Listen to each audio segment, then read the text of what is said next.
जय जय श्री राधे श्याम। अकारण करना वर्णाले भगवत तंडियत श्री राधा दामोदर भगवान समस्त चराचर जीव पर कृपा करें, हमारे ऊपर भी कृपा करें, सबके ऊपर कृपा करें। जिनकी कृपा के बिना कोई भी कार्य संभव नहीं है। भगवान कृपा करें तभी कोई कार्य किया जा सकता है, और अगर भगवान ना चाहे तो जीव कुछ भी करने में समर्थ नहीं, असमर्थ ही है। तो ये जो भी कुछ चला हुआ है वो भगवत कृपा से, भगवान की प्रेरणा से ही चला हुआ है, और वही इसको निर्विघ्नता पूर्वक संपन्न भी कराएं। ऐसी उनके चरणों में प्रार्थना के साथ आज कथा को आगे बढ़ाएं। कल हमने भगवान का खूब नंदोत्सव, तो आज मनाएंगे जन्मोत्सव मनाएंगे। भगवान का जन्म हो गया कंस के कारागार में, मैया के यहाँ भगवान प्रकट हुए। मैया देवकी और बाबा वसुदेव दोनों के पुत्र के रूप में भगवान का प्राकट्य सब हुआ। और जब भगवान प्रकट हुए तो भगवान के वही राम जी की तरह भैया 4 हाथ, विराट स्वरूप, नीलवर्ण भगवान, मोर का मुकुट, ये सब धारण करके आए। एक छोटी सी कथा आपको पता है, मोर का मुकुट क्यों, मोर पंख क्यों धारण करते हैं भगवान, पता है किसी को? आज जो प्रश्नों का उत्तर देगा उसको गीता जी मिलेंगे, मैंने मंगा के रखी हुई है। हाँ, बोली राधे राधे। हाँ, जिसे गीता चाहिए भगवत गीता, वो प्रश्नों का उत्तर दे। तो क्यों धारण करते हैं? क्योंकि जब रामा अवतार में भगवान सिया जी के साथ वनवास हो गए थे तो वन में मोर मिला, फिर उसके बाद हाँ राधे राधे। सिया जी को प्यास लगी, मेरी मैया को जब प्यास लगी तो भगवान से कहने लगी, स्वामी मुझे प्यास लगी है, कुछ करो ना। भगवान ने कहा, देवी मेरे लिए भी ये वन अभी नया है, मैं भी नहीं जानता इस वन में कहाँ कोई सरोवर, तालाब, नदी मिलेगी। तभी वहां एक मोर का आगमन हो गया, और उस मोर ने कहा, स्वामी आप ऐसा करो, मेरे पीछे पीछे आओ, मैं आपको वो जलाशय बताता हूँ जहाँ पर जाकर के आप जल पी सकते हो, अपनी प्यास बुझा सकते हो। और आप चलोगे पैदल पैदल, मैं चलूंगा पंखों से उड़ करके।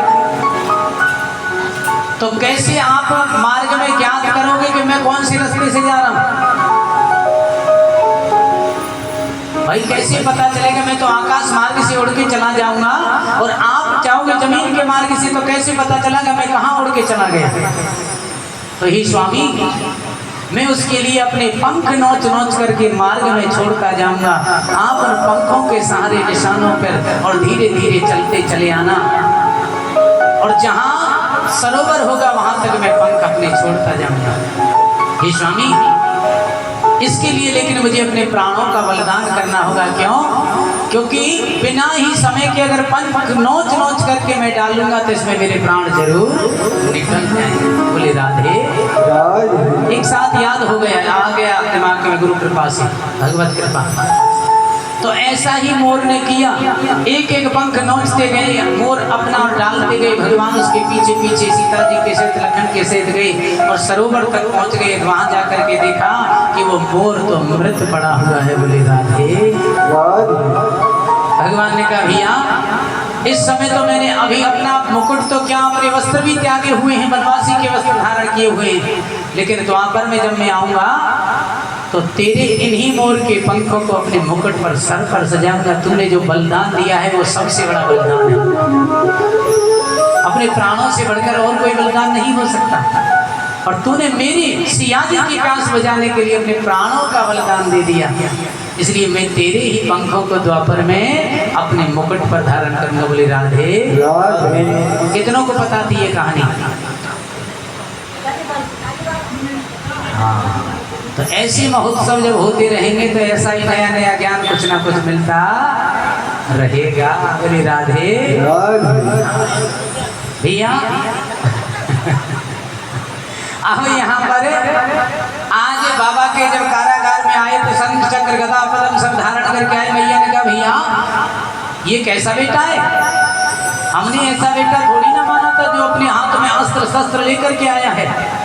बोले मैया हम अस्त्र शस्त्र जाके ताई लेके आए हैं तो ही पता ना है हमारा मामा बड़ो क्रूर है, बड़ो निर्दयी है, बड़ो कठोर है।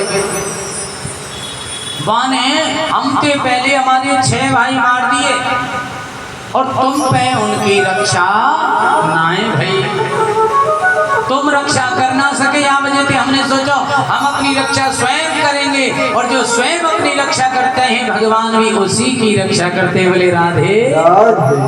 भाग्य के भरोसे जो बैठ जाता है तो भगवान भी उससे रूठ जाते हैं। भाग्य नाम की कोई चीज है तो वह भी जागृत अगत होती है तो कर्म के द्वारा ही होती है। कर्मणा जायते जंतु कर्मणेव विलीयते सुखस्य दुःखस्य क्षेमम्। ये सब किससे प्राप्त होते हैं?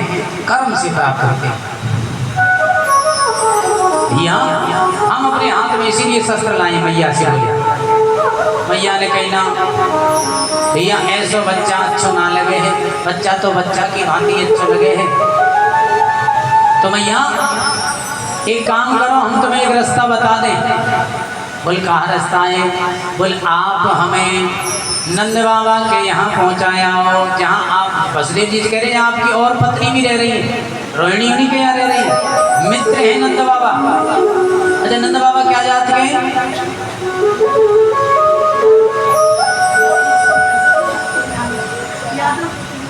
ना बनिया। हाँ सुना था? नहीं सुना था। यादव नहीं है, हैं?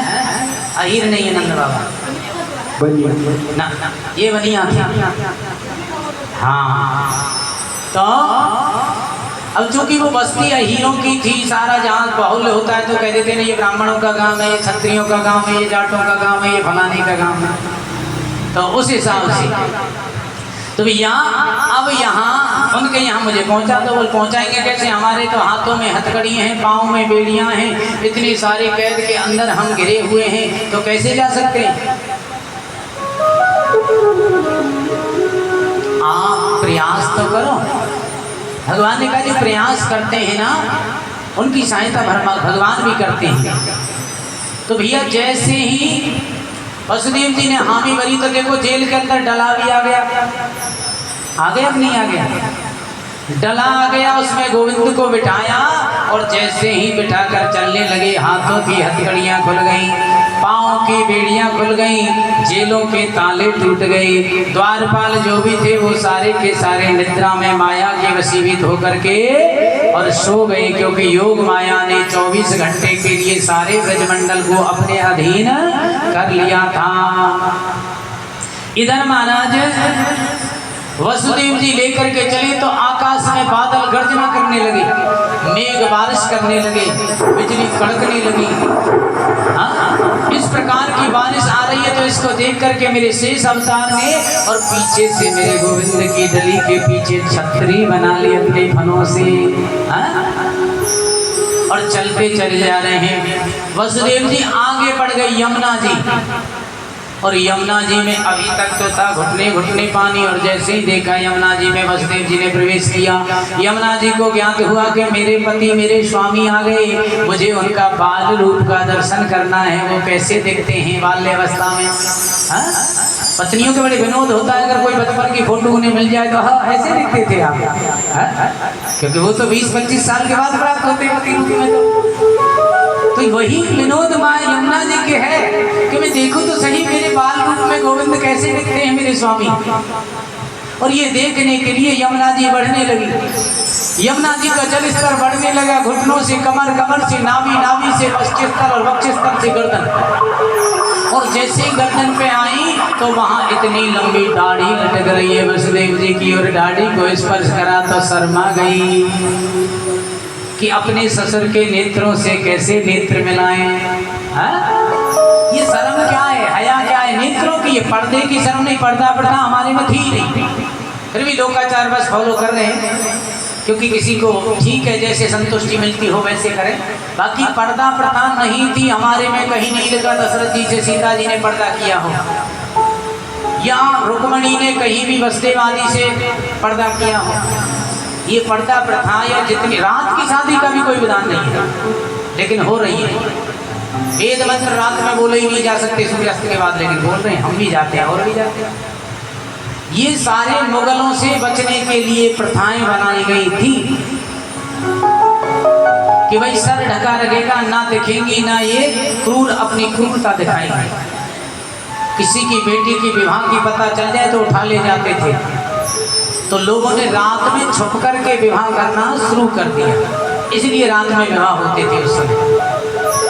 बाकी विवाह का समय तो वास्तविकता में दिन का ही है, क्योंकि वेद मंत्र रात में नहीं बोले जाते, पर सब मर्यादाएं अब टूट रही हैं। एक जना क्या भाड़ फोड़े, इसलिए ये सारी चीजें उल्टी हो रही हैं। हर घर में शादी बहुत लंबे समय तक नहीं चल रही है तो झगड़े झंझटे बहुत सारी क्रियाएं हो रही हैं। भैया वसुदेव जी की डाली का स्पर्श होते ही भगवान ने देखा कि यमुना जी की मनोइच्छा है, उसको पूरा करना ही चाहिए, तो चेहरा तो नहीं लेकिन अपना चरण नीचे को लटका दिया उस डले से, और वो चरण का स्पर्श करके यमुना जी की बाढ़ नीचे चली गई। यमुना जी की बाढ़ न जाने कहाँ समाई है। और इधर योग माया ये सारे ब्रजमंडल को अपने अधीन दिया हुआ है। नंद बाबा के अभी तक कोई संतान नहीं, चौथा पन लग गया, आयु कोई नहीं लिखी हुई, लेकिन चौथे पन का मतलब तो 80 साल से ऊपर ही हो गया। कोई संतान जब नहीं हुई तो ब्रजवासियों के पास गए, ब्राह्मणों के, आचार्यों के, इनके गुरु कौन हैं? नंद बाबा के गुरु का नाम बताओ। राधे जो इनके कुल गुरु हैं, वसुदेव जी के अलग हैं और नंद बाबा के अलग हैं। किसी को पता है क्या? पिबतम भागवतम रसमालयम बहुरहु रसका भुवि भावगा। इनके गुरु जी का नाम क्या है? हाँ, सांडिल्य। एक गीता जी, विजय गीता जी का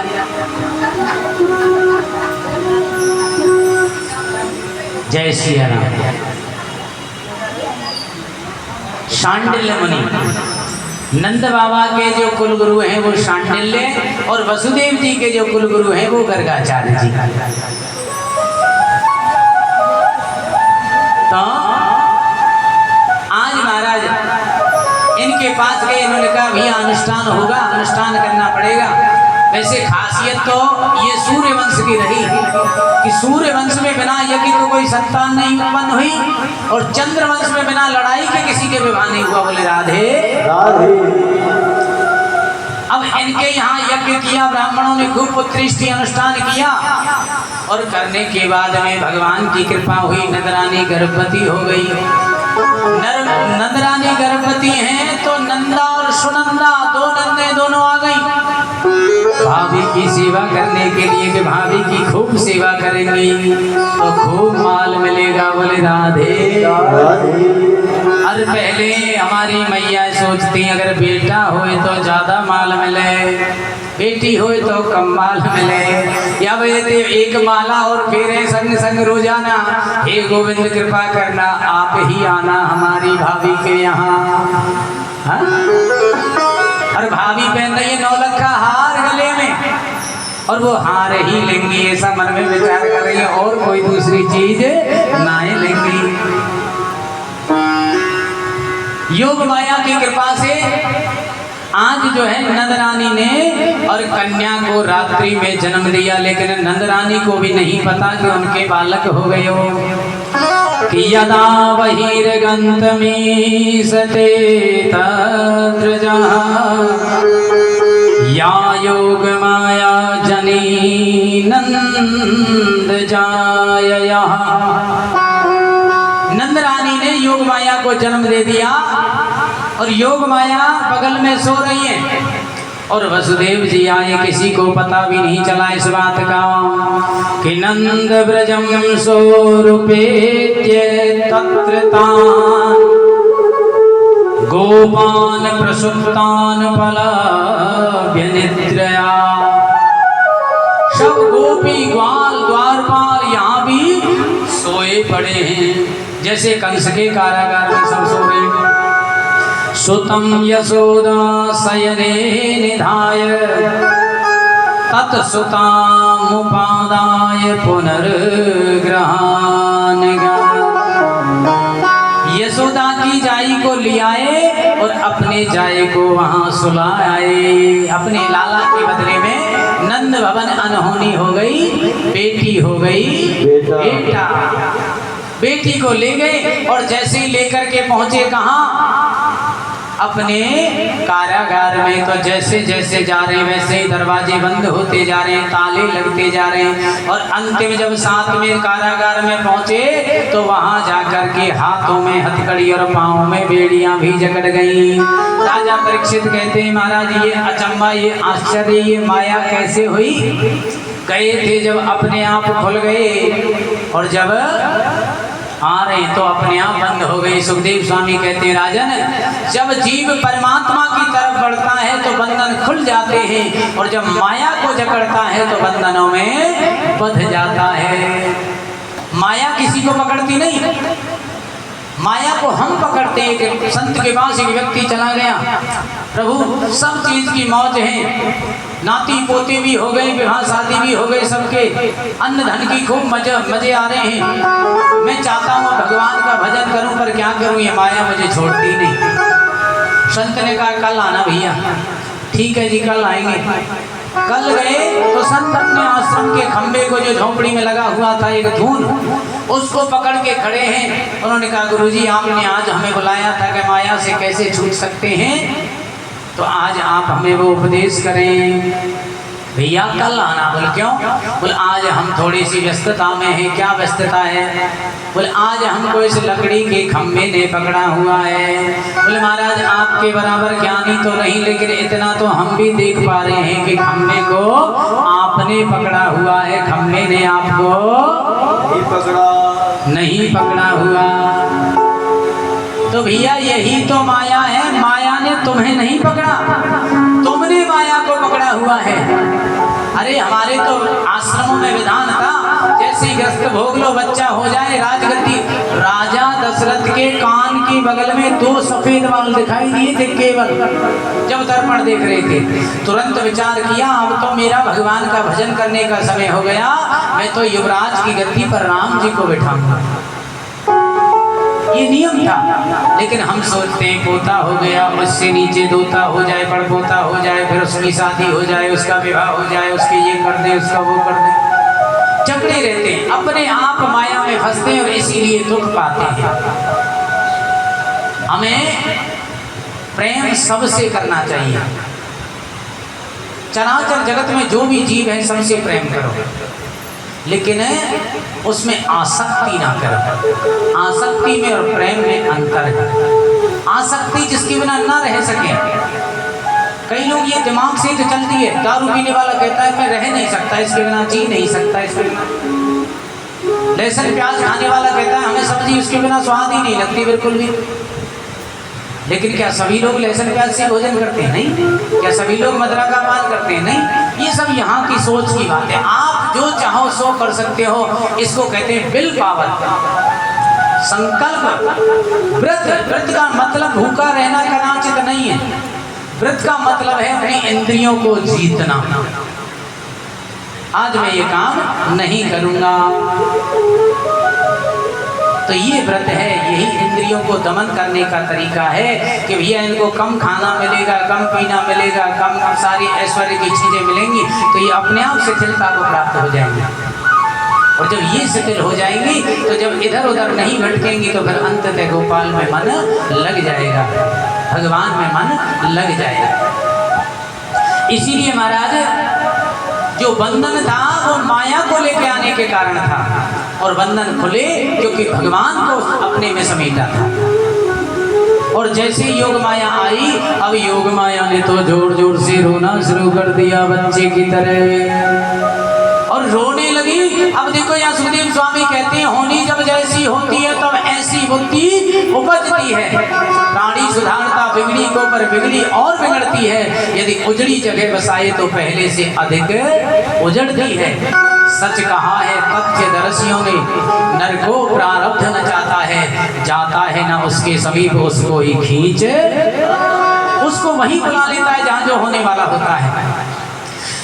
यहाँ वसुदेव जी लेके नहीं गए उस माया को, बच्ची को, और बच्चों को तो लेके गए स्वयं, लेकिन यहाँ पर आए हैं स्वयं कंस भाग करके कि सातल्पात तूर्णमुत्थाय कालोयमिति वीरहल सूति गृहे मागात तूर्णम प्रस्खलन मुक्ति मूर्धज। प्रसूता ग्रह की तरफ स्वयं दौड़ा, उसकी रोने से सारे द्वारपाल जग गए, हो गया हो गया हो गया, इस प्रकार से चिल्लाए। कंस के पास आवाज पहुंची, कंस गिरता पड़ता वहां आ रहा है, गिरता हुआ पड़ता हुआ। हम सोचते हैं ये जवान चला गया, बुढ़ा चला गया, ये ऐसा चला गया, ऐसा चला गया, ये सब बहाने हैं। महाभारत में बड़ा सुंदर प्रसंग आता है काल से संबंधित। होनी जब जैसी होती है वो वहीं पहुंच जाता है। अच्छे खासे यहाँ बैठे थे, आज दिल्ली गए सोनीपत में एक्सीडेंट हो गया, पता ही नहीं चला। हम सोचते न जाते तो, अरे क्यों नहीं जाते, वो होनी कौन टाल सकता है, होनी को कोई नहीं टाल सकता, किसी कीमत पर नहीं टाल सकता। भैया दो पक्षियों का जोड़ा था, कबूतर कबूतरी, और चैन से एक वृक्ष पर बैठे हुए थे। तभी वहां आगमन हो गया काल का। काल के हाथ में काल पास है, जिसको गले में डालता है। जब ये चीज उन पक्षियों ने काल को देखा तो आपस में चर्चा करने लगे कि अब हमारा बचना मुश्किल है, क्योंकि काल आ गया और काल किसी को नहीं छोड़ता, काल किसी को नहीं छोड़ता। लेकिन तभी गरुड़ जी का वहां आगमन हो गया। गरुड़ जी ने कहा, भैया मैं पक्षियों का राजा हूं और मेरा धर्म बनता है अपने पक्षियों की रक्षा करना, मुझे इनकी रक्षा करनी चाहिए, मैं काल से इनको बचाऊंगा। तो गरुड़ जी की जो गति है उतनी काल की भी गति नहीं। काल कहते हैं समय को, समय का पहिया धीरे धीरे घूमता है, लेकिन काल की कितनी गति है, पवन देव से 4 गुना। पवन कितनी तेजी से चलता है, उससे 4 गुना, और मन से 1.25 गुना। मन से तेज तो कोई चीज नहीं हो सकती। 1 मिनट में लंदन, अमेरिका, कनाडा, जहां पहुंचना चाहो आप 1 मिनट में पहुंचो। 1 मिनट का तो कुछ हिस्सा, 1 मिनट तो बहुत बड़ी बात है। अगर आप वहाँ गए हो तो 1 सेकंड में वहाँ गए थे, ऐसे रूम थे, ऐसी वहाँ की वो थी, यहाँ ऐसा खाना था, ऐसे दर्शन थे, ऐसे दर्शन थे, हो जाता है नहीं 1 सेकंड में। उससे भी 1.25 गुनी गति गरुड़ की। तो गरुड़ जी ने क्या किया, उन दोनों पक्षियों को अपने पंजे में जकड़ा और बड़ी तेजी से उड़ करके एक वृक्ष के खोल में जाकर के बहुत दूर, और ये सोचा कि अब यहाँ काल नहीं आएगा। और जब गरुड़ जी वहां आए थे तब काल हंसने लगा, हंस रहा था, काल हंस रहा था। किस लिए कि भैया देखो विधाता की लीला, इनकी मृत्यु जिस जगह पर लिखी हुई है वो जगह यहाँ से हजारों मील दूर है, और इतने सेकंड में ये वहाँ हजारों मील दूर कैसे पहुँचेंगे। ये विधाता की बुद्धि सटिया गई है, ये भी कुछ भी लिख देता है। रावण के 10 शीश थे, जब रावण अग्नि में अपने शीशों को काट काट करके आहुति डाल रहा था, तो जब खाल जल जाती तो अंदर का लिखा रावण पढ़ सकता था। तो वो पढ़ रहा था कि मेरी मृत्यु वानरों से या मनुष्य से होगी। तो रावण कहता 16 कल्प तक मैंने राज किया है, तो क्या मेरी मृत्यु इनसे हो सकती है। ये विधाता सठिया गया है। सठिया मतलब 60 साल से ऊपर जब व्यक्ति जाता है तो कहते हैं ये सठिया गया, ये तो सठिया गया है। और क्या कह रहा था कि सो मन समझ त्रास नहीं मोरे, लिखा विरंच जरठ मति भोरे। मति भोरे, मति भ्रमरा गई है। ये क्या लिख दिया विधाता ने, वही चीज आज काल यहाँ अनुभव कर रहे हैं। लेकिन जब ही देखा गरुड़ जी आए पक्षियों को ले गए और गरुड़ जी वहां से वापस आए और ऐसे ऐंठ के चल रहे हैं किसके आगे, काल के आगे। ले भैया मैं तेरे से मेरे पक्षियों को बचा लिया। काल फिर हंसने लगा। अब आप कोई सामने वाला आपसे ईर्ष्या करता हो, आप जितनी मर्जी दुखी हो वो खुश हो रहा हो और आप उसके सामने केवल मुस्कुरा दो, कुछ ना करो। आपके जितना मर्जी दुख है और वो जितना मर्जी खुशी हो रहा है, पर आप मुस्कुरा दो केवल। आपके मुस्कुराते ही उसकी बेचैनी बढ़ जाएगी। अरे इतना दुख होने के बावजूद भी ये क्यों मुस्कुरा रहा है? ये वास्तविकता की बातें हैं, समझ मत करते हैं अपने जीवन में। यही आज गरुड़ जी को देखते ही काल मुस्कुरा दिया तो गरुड़ जी की बेचैनी बढ़ गई कि ये फिर भी मुस्कुरा रहे। बात क्या है? गरुड़ जी ने पूछ लिया, भैया तू पहले भी हंस रहा था और अब भी हंस रहा है, मैंने तेरे से तेरा भोजन छीन लिया। नाथ सकल जग काल कलेवा, तेरा कलेवा भोजन छीन लिया। उन्होंने कहा मैं हंस तो इसलिए रहा था पहले ब्रह्मा जी के ऊपर कि शायद ब्रह्मा जी की मति बोरा गई, लेकिन अब हंस रहा हूं अपनी मति पर कि मैंने विधाता पर शंका क्यों की। विधाता के लिखे में इतना भी हेर फेर नहीं हो सकता। विधाता जो लिखता है वो बिल्कुल सत्य लिखता है। जो कुछ लिख दियो अंक विधाता, फतेह सिंह निष्फल नहीं जाता। अगर निष्फल हो सकता है तो एक ही चीज से, इससे महामंत्र मुनि विषय व्याध के, महामंत्र मुनि विषय व्याल के, मेटत कठिन को अंक भाल के, मेटत कठिन को अंक भाल के। या महामंत्र, महामंत्र क्या है? बोले राम का नाम, कृष्ण का नाम, शिव का नाम, दुर्गा का नाम, ये सब महामंत्र हैं। इनको जपोगे तो वो अंक में लिखा हुआ भी मिट सकता है, बाकी दूसरा कोई और तरीका नहीं है। आज यहाँ महाराज जब गरुड़ जी से इस प्रकार कहा, भैया तू जहाँ और पक्षियों को छोड़ के आया था वहीं उनकी मृत्यु लिखी हुई थी, मैं सोच रहा था कैसे ये वहां तक पहुंचेंगे, इतने में तुम आ गए और तुम उनको पहुंचा के आ गए। उस वृक्ष में तो आग लगने वाली थी, वहां आग लग गई और उसमें जल करके वो भी मर गई। बोले राधे राधे। गरुड़ जी तुरंत गए क्योंकि विश्वास नहीं हुआ और जा करके देखा वहां तो वृक्ष में आग लगी पड़ी है। तो ठीक वैसे ही हमारे जीवन में होता है। यहाँ कंस के जीवन में हुआ, होनी जब जैसी होती है तो कंस आज कारागार की तरफ बढ़ा, स्वयं भागा और भाग करके वो पुत्री अपने हाथ में ले ली। मैया ने खूब अनुलय विलय यहाँ किया है, 6 पुत्रों के लिए नहीं लिखा वो भागवत जी में। उन्होंने कहा कि मन पे पत्थर रख के, इतना जरूर है, लेकिन यहाँ तो हाथ जोड़े हैं देव की माँ ने। भैया ये पुत्री है, ये तेरा क्या बिगाड़ेगी, इससे तुझे क्या खतरा है? अरे ये तो कन्या है, कन्या का तो मान करते हैं हम, पूजन करते हैं, दुर्गा मानते हैं, ऐसा ना करे, इसे तो छोड़ दे। क्योंकि देवताओं ने तो अष्टमस्तगर्भ पुत्र के रूप में कहा। यहाँ थोड़ी सी ये भी लिखा कंस को दया आई, लेकिन फिर मंत्रियों ने सुझाव दिया, भैया कहीं ऐसा ना हो आपने जो 6 पहले ही मार दिए थे ये क्षीण हो गया। तो देवताओं ने अब की बार अपना मार्ग बदल लिया कि ये बेटों को मार देता है, अब की बेटी भेजे, हो सकता है इस बेटी का बेटा जो होगा वो तुम्हें मार दे। बोले राधे राधे। अब तो कंस ने लेकर के भैया उस कन्या को और पटका किस पर? एक पत्थर के टुकड़े पर। और जैसे ही पत्थर के टुकड़े पर पटका तो वो उनके हाथ से निकल करके आकाश में चली गई और कहने लगी, मुझे क्या मारता है कंस, तुझे मारने वाला तो इस ब्रज में पैदा हो गया। बोले राधे। अब तो कंस पूछता है, कहाँ हुआ कहाँ हुआ कहाँ हुआ? बेचैनी और बढ़ गई। बोले ये तू ढूंढ ले कहाँ हुआ, मैंने तुझे बता दिया, तुझे मारने वाला पर पैदा हो गया। और वही माया आज कलयुग में दुर्गा नाम से, अम्बा नाम से, अनेकों नाम से पूजी जाती है। बोले साचे दरबार की जय।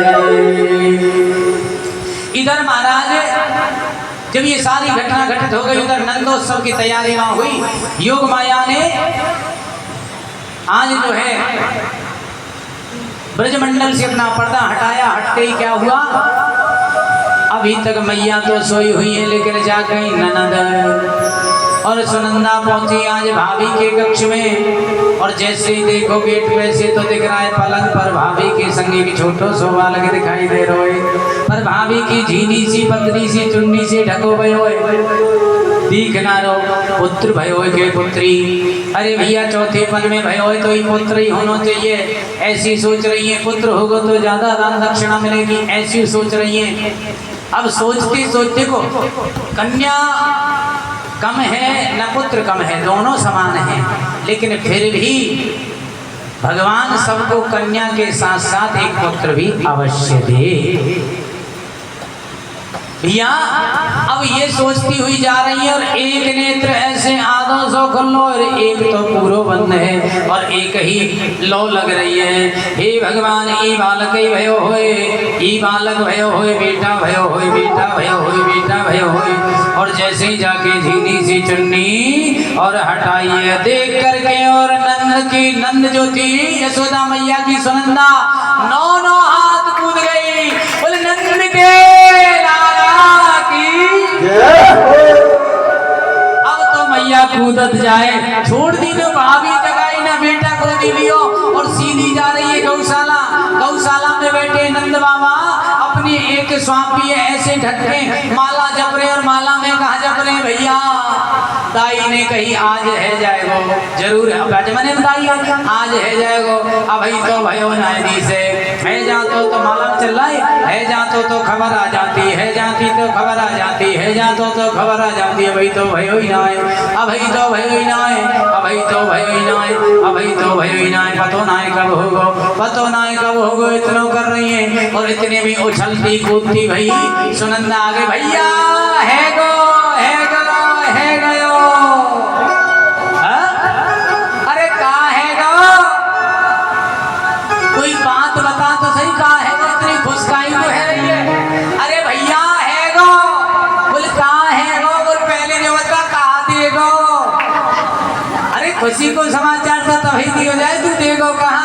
अरे तू जो मांगेगी वाहे दोनों मेरी बेचैनी काई बढ़ा रही है, बुढ़ापे को शरीर है वैसे कमजोर है, तू जो बता कहा है गो। बोले पहले बता कहा देगो। अरे तू जो चाहे, बोले मैं तो भाभी के नौलखा हारे जाऊं। अरे एक नाई 2-4 ने देखे तेरे गाने हैं, और तू बता कहा है वो। बोले लाला लाला है गो। अब तो 80 वर्ष के नंद बाबा बन गए 20 वर्ष के, और गौशाला से सीधे घर ना गए, कहाँ गए यमुना जी में। और यमुना जी में ऊपर थी छलांग लगाए दई, डुबकी लगाए दई। यमुना जी में ते निकर के बढ़िया सुंदर पीली बगलबंदी बांधी, बढ़िया सो पटका पहनो, आंखन में कजरा लगाए हुए, और भैया इतने सुंदर सज समझ के। और दर्पण देखो, और दर्पण देखवे तो संतुष्टि ना हुई तो अपने भैया ने पूछी, बाल वालन ने पूछी, भैया मैं कैसो लग रहा हूँ। बोले तूल है सो लग रहा है। हाँ लगेंगे क्या ना भैया हमारे लाला भयो। तो या बात को जब पता चलो तो सारे ब्रज में हल्ला है गयो, और जब हल्ला भयो तो सारे ब्रजवासी खुशी मनाने लगे। नंद बाबा बैठ गए कान के चबूतरा पे, 7 तिलन के पहाड़न के बराबर सोनो चांदी अन्न धन वस्त्र गौ जो जाए चाहिए भूत बांटने लगे, और नंदोत्सव उत्सव मनने लगो। सब ब्रजवासी कहने लगे, का कह रहे भैया, अरे सखी चलो नंद के द्वार, द्वार लाला के दर्शन करे आवे। चलो नंद के द्वार, द्वार लाला के दर्शन करे आवे। लाला के दर्शन करे आवे, लाला के दर्शन करे आवे, लाला के दर्शन करे आवे, लाला के दर्शन करे सखी चलो नंद के द्वार, ओ द्वार लागे दर्शन कर आवे। चलो नंद के द्वार, लागे दर्शन कर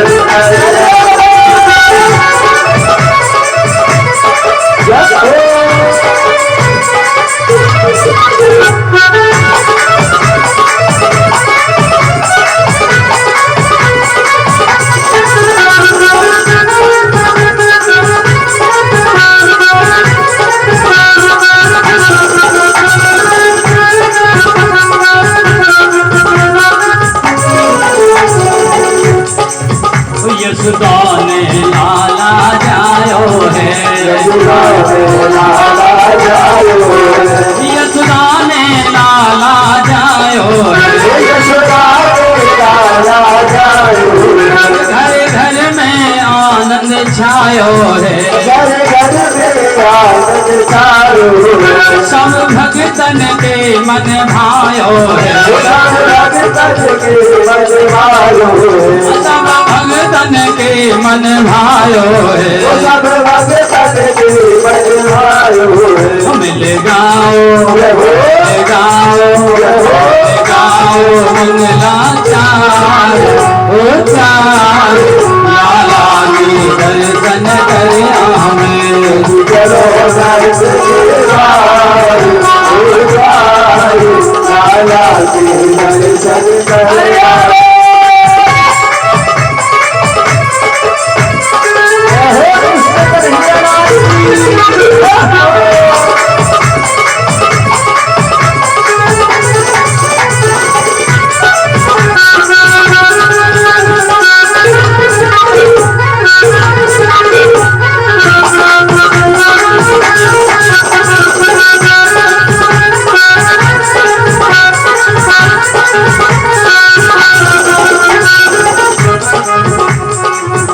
भयो चंद्र वंश उजियारो है,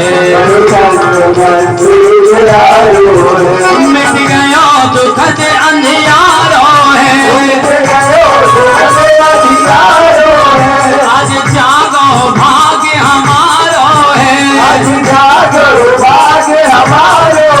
मिलो आज जन्म को सार, ओ सार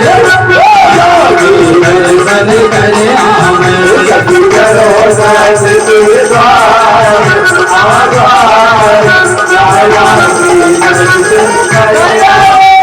जय हो नंद के लाला की।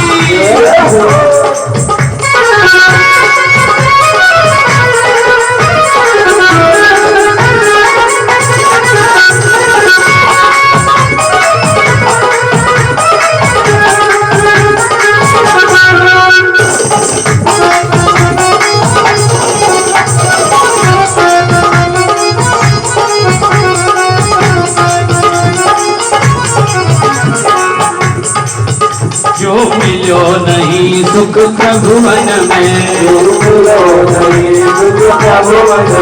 वो बिखर रहा ब्रज गलियन में। मच रही लूट ब्रज रस गन में,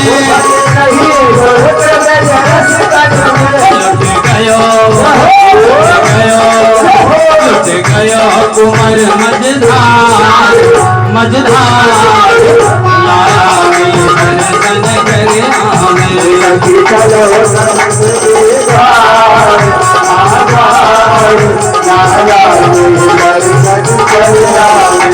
लाला के दर्शन कर आवे। लाला के दर्शन कर आवे, लाला के दर्शन कर आवे, सखी चलो चलो नंद के द्वार, दर्शन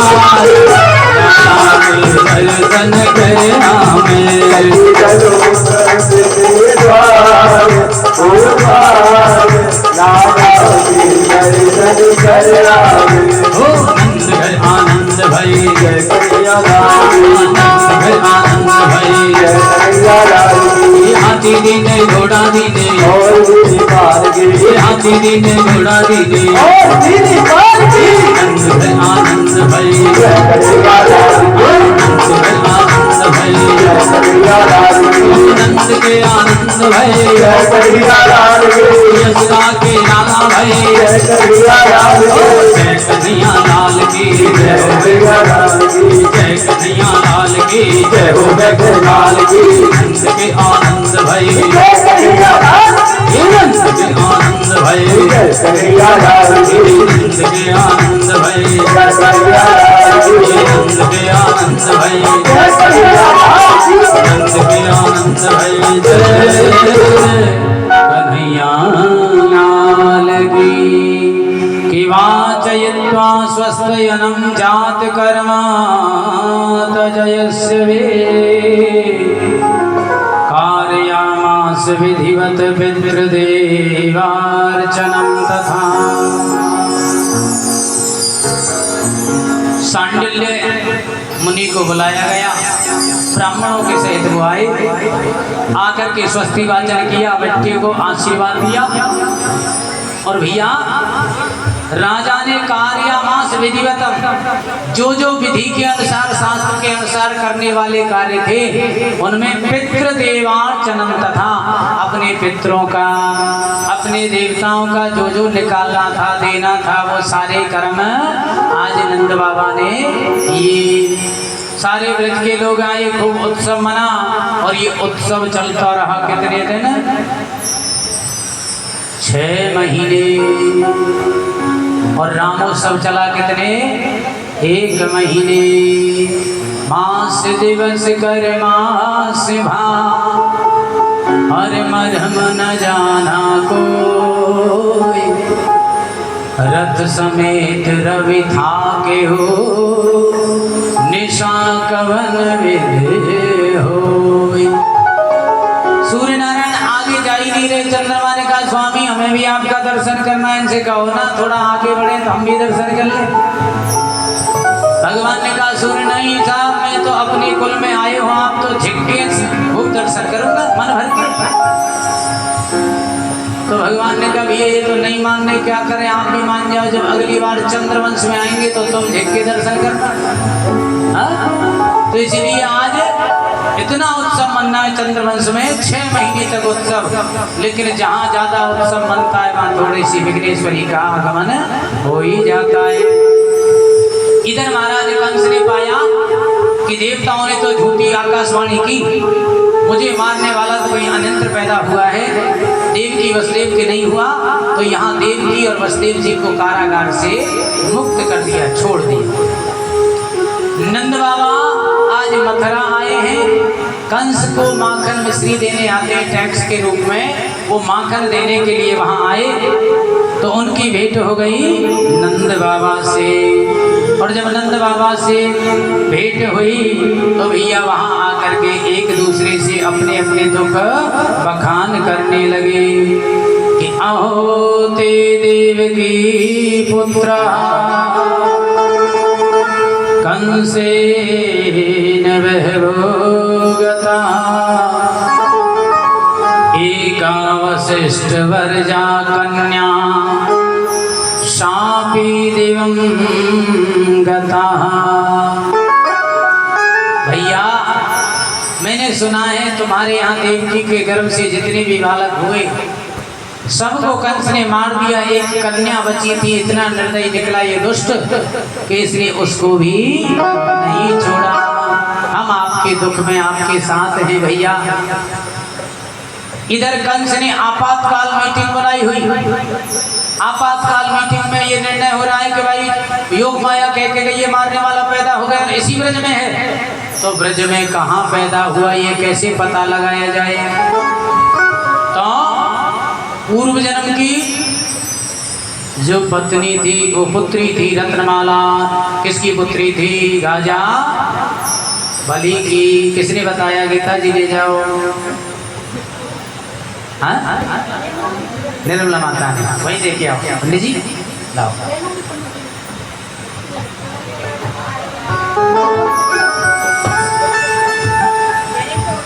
अगली कथा होगी तो कोई बढ़िया, और इससे बढ़िया वैसे कोई चीज है नहीं, ये जीवन को सार्थक करने की चीज है, इसलिए मंगाई गई है। अगली कथा होगी तो डबल मिलेगा, कुछ और सार्थक। इसको अगर पढ़ लोगे तो जीवन में फिर दुखी नहीं होगे। बोले राधे। तो राजा बलि की पुत्री थी, रत्नमाला नाम था। उसके मन में जिज्ञासा हुई जब वामन भगवान गए थे उनके यहाँ कि क्या मैं ऐसे बालक को अपना स्तनपान करा सकती हूँ। छोटे से तो थे ही वामन अंगुल के। तो वही कामना की पूर्ति के लिए भगवान ने आज इसको कंस के यहाँ बनाया हुआ है। जैसे इनके भाई भी हैं, इनके भाई का नाम क्या है कोई बताएगा?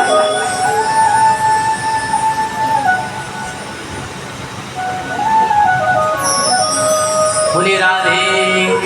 अघासुर।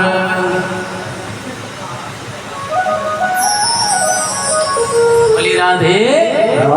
अब तो भैया हुआ क्या कि इसने कहा कि मैं घर घर जा करके ब्राह्मणी का रूप लेकर के देख करके आऊंगी, पीछे से सैनिक आ जाएंगे, ये मार देंगे, मेरी जहाँ तक पेश पड़ेगी तो पहले मैं ही मार दूंगी। जितने भी छोटे बालक हुए होंगे सबको मैं जा करके देखूंगी, भैया सबको मार दूंगी।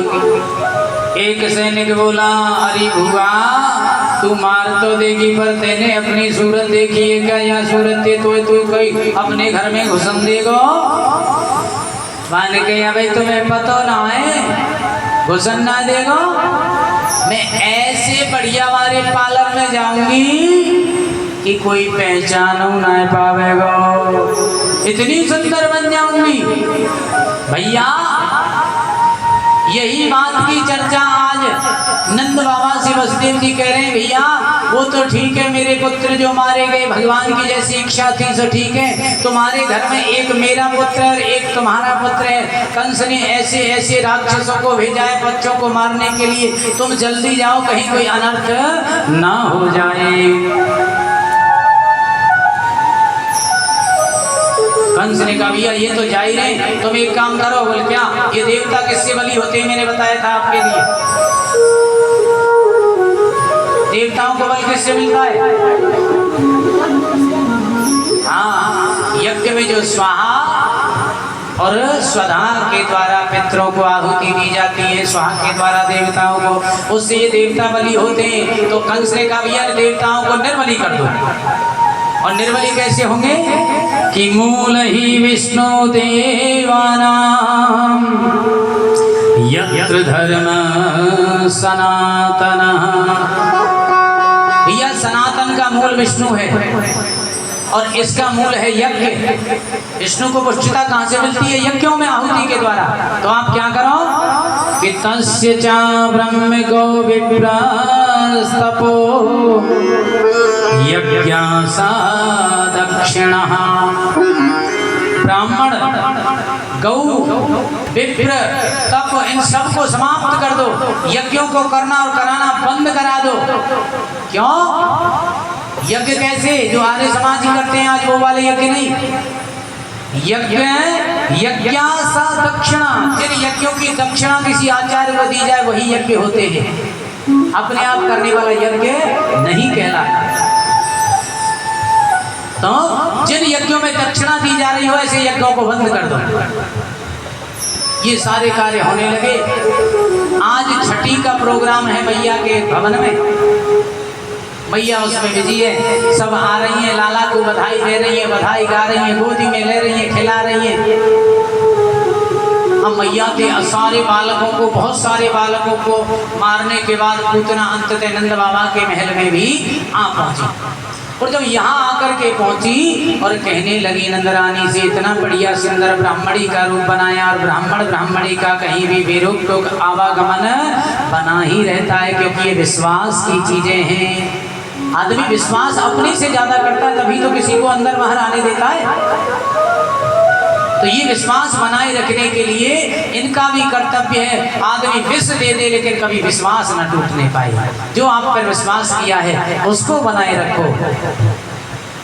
ये सबसे बड़ा धन है आपका, सबसे बड़ी इज्जत है? भैया आज जो है ब्राह्मणी का रूप लेकर के गई, लेकिन यहाँ एक बात की आपको मानना पड़ेगा, आज जो छद्म धर्म चल रहा है, वेश बना के डोले, वो ऐसे नहीं थे। यद्यपि पूतना ने ब्राह्मणी का रूप बनाया, लेकिन अंततः अपने स्वरूप में आ गई। रावण ने यद्यपि और संत का चोला धारण किया, ब्राह्मण का चोला धारण किया, लेकिन अंततः गत्वा अपने ही उसी स्वरूप में आ गया। इन्होंने इस चोले को बदनाम नहीं होने दिया, जो कई बार आज हो रहा है। सब ब्राह्मण बनने, और फिर क्या होता है, उस मर्यादा को पालन तो वही कर सकता है जो जिसके बारे में जानता है। क्या बात प्रकट करनी है, क्या नहीं प्रकट करनी है, क्या बतानी है, क्या नहीं बतानी, सारी चीजें किताबों से नहीं होती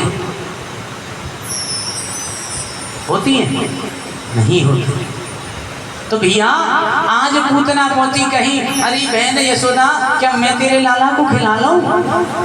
अरे तेरो लाला मेरो काय ते ब्राह्मणन के पाठ पूजाते भयो, कितनी जगह मत्था टेको, मंदिर में, देवालय में, तीर्थन में जाके, ये सब तुम्हारा ही आशीर्वाद है, तुम्हारा ही लाला है, खूब खिलाओ। और भैया पूतना ने सबके देखते देखते लाला की तरफ बढ़ रही है, और लाला ने अपने नेत्र बंद कर लिए।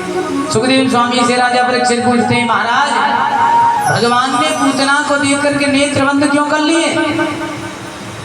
बोले नेत्र बंद याके मारे कर लिए। भगवान सोच रहे, भैया हम तो आए हैं यहाँ माखन मिश्री खावे। मैंने बताया ना, धर्मदंड भगवान को खाने नहीं देता, केवल खुशबू लेने देता है। तो यहाँ भगवान आए लीला के बहाने कुछ खा पी लें, तो खाने पीने माखन मिश्री। और लेकिन यहाँ तो पूतना भुआ आ गई, सबसे पहले स्तनों में कालकूट विष लगा करके, और ये हमें जहर पिलाना चाहती है, खिलाना चाहती है।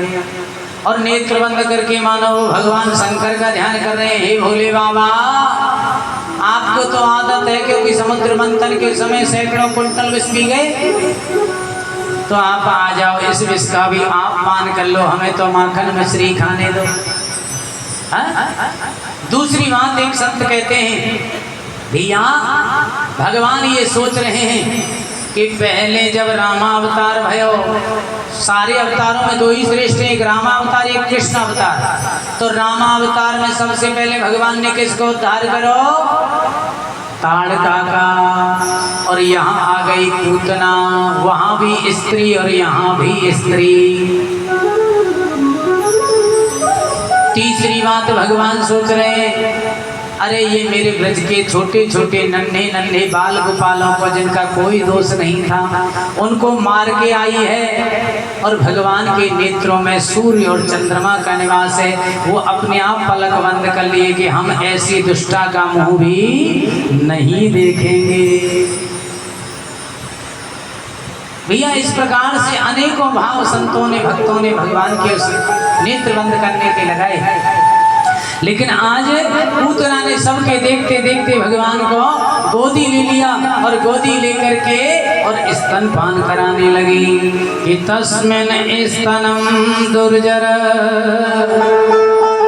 वीर्यमुल्बण घोराग्मादाय शिशोर ददावथ गाढ़ कराभ्यं भगवान प्रपीडय ततः प्राणे समेरो समन्वितो अभिगम्यम्। आई तो थी भगवान को मारने के लिए, स्तनपान करा रही है, सो रही है, सोच रही है अभी 2 मिनट में कल्याण हो जाएगा, 2 मिनट में अभी सो जाएगा ये सदा सदा के लिए। लेकिन 2 से 5 हुई, 5 से 10 हुई, 10 से 15 हुई, जैसे ही समय बढ़ा, अब तो भगवान ने उसके दूध के बाद में और प्राणों को पीना शुरू किया। प्राण है, समय है, रोष है, अब तो रोष में आ गई, अब तो झंझनाने लगी, अरे लाला छोड़, अरे लाला छोड़। आई तो मारवे के का जब खुद के प्राणन पे आ गई, भगवान ने एक हाथ से स्तन पकड़ा हुआ है और एक स्तन को अपने मुंह में लिया हुआ है, और दोनों हाथ से और मुंह से स्तन के द्वारा प्राण को पीना शुरू किया। अब तो कह रही लाला छोड़, लाला छोड़, लाला छोड़, छोड़, छोड़। लेकिन भगवान ने जब नहीं छोड़ा तो अपने स्वरूप में आ गई, और पूतना हो गई 18 किलोमीटर लंबी चौड़ी। बोली राधे। और जब भगवान ने उनके प्राणों को पी लिया, जब शरीर में कुछ नहीं बचा, तो धड़ाम से 18 किलोमीटर में कोई चीज गिरेगी तो उसका कितना भयंकर शब्द होगा। इतना भयंकर शब्द हुआ जिसको सुनकर के सारे ब्रजवासी दौड़ पड़े। मैया दौड़ पड़ी, अरे भैया ये कहाँ है वो मेरे महल के समीप ही कहाँ गए हो? जहाँ जहाँ गिरी वहाँ जितने भी मकान आए, कोई दुकान आई, कोई पेड़ आया, कोई पर्वत आया, सब चूड़ चूड़ कर दिए। भैया मैया दौड़ी दौड़ी जा रही है और दौड़ करके कहाँ देख रहे हैं सारे ब्रजवासी जब पहुंचे कि पूतना तो मरी पड़ी है, पर भगवान बड़े आनंद सेवा की छाती पे बैठ के कलरव कर रहे हैं। अब तो जब इस प्रकार से देखा तुरंत मैया ने अपने लाला को उठाया और छाती पे लगा लियो। भैया ब्रजवासी वहां खींच के ले गए पूतना है और यमुना जी के पार पे ले जाके वह के शरीर में आग लगा दी। आग लगाने के बाद उसके शरीर से आप बताओ क्या निकला होगा? दुर्गंध। इतने बच्चों को मारने वाली, भगवान को मारने का प्रयास करने वाली उस पूतना के शरीर से खुशबू आने लगी। पूरे ब्रज में खुशबू फैल गई। नंद बाबा आ रहे हैं मथुरा से वापस, रास्ते में खुशबू ही खुशबू। भैया ये किस बात की खुशबू है? और जब थोड़े नजदीक आए तो 18 किलोमीटर लंबा शरीर चलेगा तो उसकी अग्नि कितनी जलेगी? तो आग दिखाई दी दूर से ही, तो और ज्यादा तेजी से दौड़ पड़ी। मेरे घर में क्या हो गया? मेरे गोकुल में ये क्या आपदा आ गई? आकर के देखा, जाना सारी बात के बारे में तो पता चला ऐसे ऐसे हुआ। मैया को बहुत आज डांटा है नंद बाबा। और मैया के तो देखो आंखनते आंसू के अलावा दूसरों कोई मुंह से शब्द निकल ही ना रहा, बस नेत्रों से आंसू की धारा। वो नंद बाबा के डांटने से पहले से ही रो रही है। मैंने ऐसा काम क्यों कर दियो? मैंने अपने लाला को वाके ताई क्यों छोड़ दियो? अरे आग लगे ऐसे काम में जाके कारण मैं अपने बच्चे को भी अच्छे से देखभाल न कर सकी। और उस दिन के बाद मैया ने कभी भी भगवान को किसी दूसरे की सेवा से नहीं किया। आप स्वयं सेवा करती हैं, दूध भी आप पिलाती हैं, माखन भी खिलाती हैं, रोटी भी खिलाती हैं तो स्वयं है। जबकि नंद रानी की 84 चौक की हवेली है, इतनी बड़ी नंद रानी है, हजारों उसके यहाँ दास दासियाँ रहते हैं। और आज किसी पर अगर कोई 2 पैसे हो जाए तो बच्चों को पालने वाली आया रख लेते हैं। फिर कहते हैं भैया हमें वृद्धाश्रम में छोड़ दिया। क्यों नहीं छोड़ेंगे? तुमने उनको खिलाया पिलाया, तुमने कुछ किया उनका? हमारे ब्रज में कहते थे जब एक दूसरे से कोई लड़ाई हो जाए तो कहते हैं इसे डाल मार के भैया अगर मैया को दूध पियो हो तो आ जा। मैया को दूध पियो हो तो आ जा। मैया को दूध है ना, डिब्बा को दूध कहाँ से आवेगा? बोले राधे राधे। और वो आया पिला रही है। भैया नंद बाबा ने डांटी, मैया ने हाथ जोड़ के क्षमा मांगी, आज के बाद ऐसा ना होगा। और नंद रानी के पास रहती है एक ब्राह्मणी, पूर्णमासी नाम है। ब्राह्मणी के साथ भगवान को तुरंत लेके गई कहाँ? गौशाला। गौशाला में ले जाकर के भगवान को गौ में यानी कि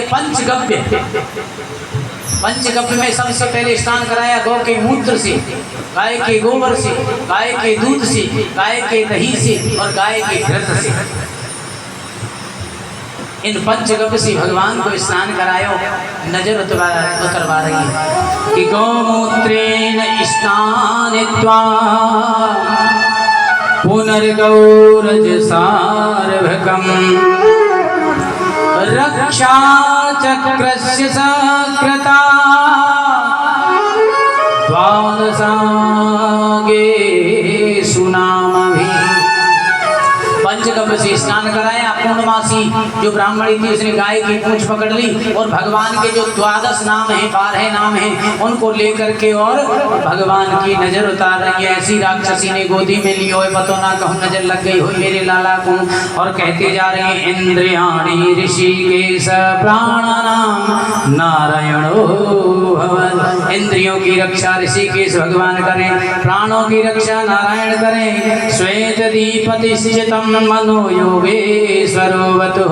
श्वेत दीप के जो स्वामी हैं वो मेरे लाला के चित्त की रक्षा करें, मन की योगेश्वर भगवान करें। और भैया कृष्ण गर्भस्तुते बुद्धि मात्मन भगवान परः। कृष्ण गर्भ भगवान बुद्धि की रक्षा करें। हाँ? भैया भगवान आत्मा की मन की रक्षा करें। क्रीडन्तु पातु गोविंद शयनम पातु माधवा, खेलते हुए मेरे लाला की रक्षा गोविंद करें और सोते हुए मेरे भगवान गोविंद की रक्षा माधव करें। और भगवान धीरे धीरे मुस्कुरा रहे। देखो भैया हमारे नामंते हमारी नजर उतारी जा रही है। अरे भैया तेरे बात्सल के बारे में कहो ना जाए।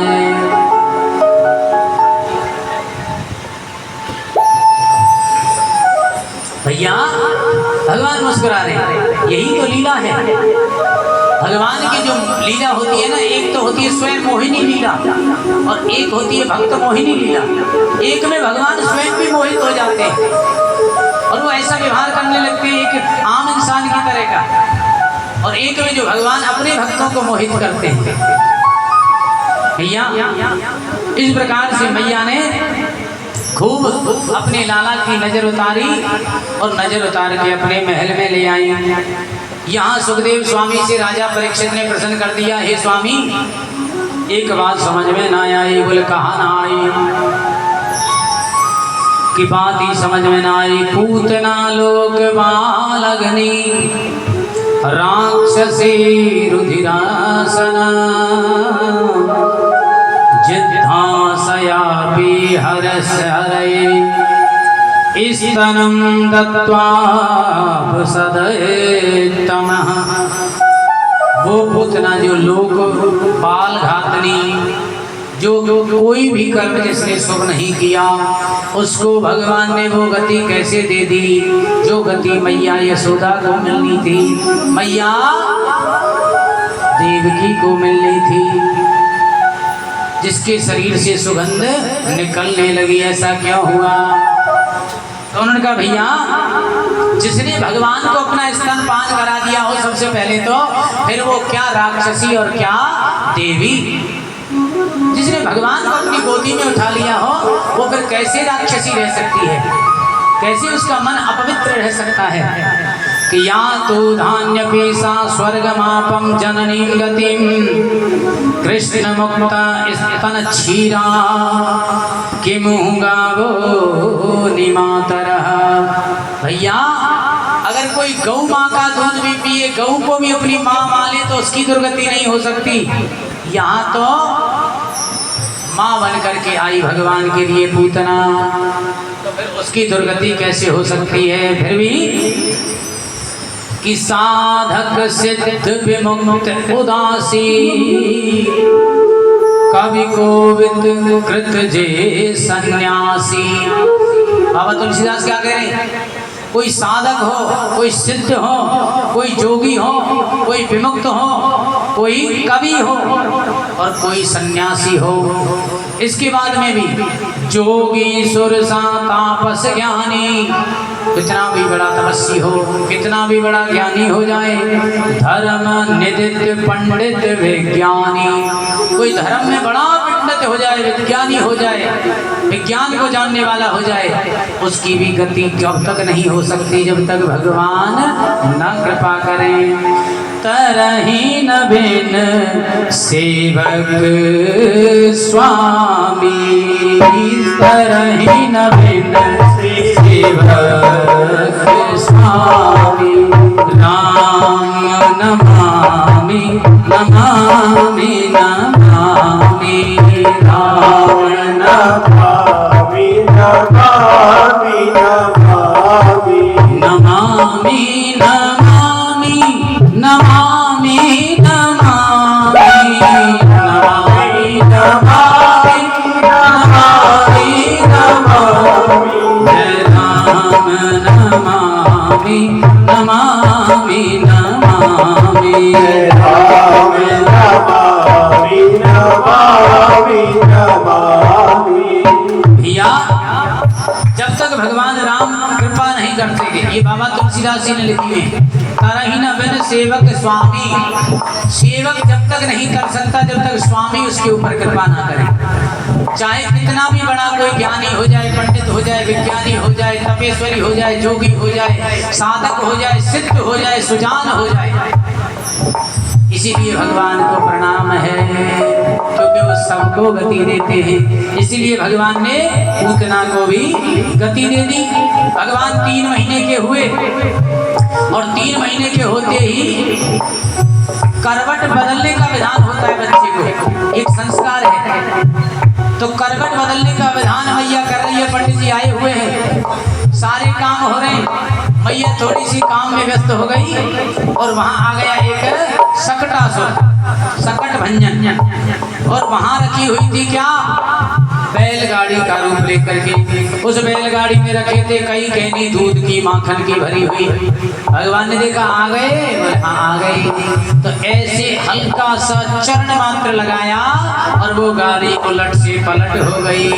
और जैसे वो गाड़ी पलटी, मैया आई का भयो, छोटे छोटे ग्वाल बाल करे, मैया तेरे लाला ने गाड़ी पलटी है। अरे भैया कायकून वैसे ही मजाक कर रहे हैं, ये नन्नो सो बालक भाई 3 महीना को करवट बदल वो जाने ना है, यानी गाड़ी पलट गई, इतने दूध और माखन से भरी हुई। अरे मैया तू हमारी बात मान ले, हमने आंखन से देखिए तेरे लाला ने ही बदली है। सकट भंजन का उद्धार कर दिया। 6 महीने का हुए तो भगवान तृणावर्त आ गए। भगवान तृणावर्त का उद्धार किया और तृणावर्त के बाद में बहुत सारे राक्षस आते गए, लेकिन उनसे पहले मेरे भोले बाबा की समाधि खुल गई। भोले बाबा को ज्ञान हुआ कि मेरे स्वामी का गोकुल में ब्रजमंडल में अवतार हो गया है, चलो बाल स्वरूप के दर्शन करवे चले। और भैया भोले बाबा अपनो जैसो वेशो भाई वेश में आए और आकर के अलग जला दिया। अलग निरंजन, अलग निरंजन आप ही आप, ना कोई भैया ना कोई भाई। अकेले आए, संग में नंदी लाए और ला करके जैसी अलग जगाए। वहाँ टाइम पे मेरी मैया जा रही पूजा के कार्य, पूजा की थाली हाथ में लगी।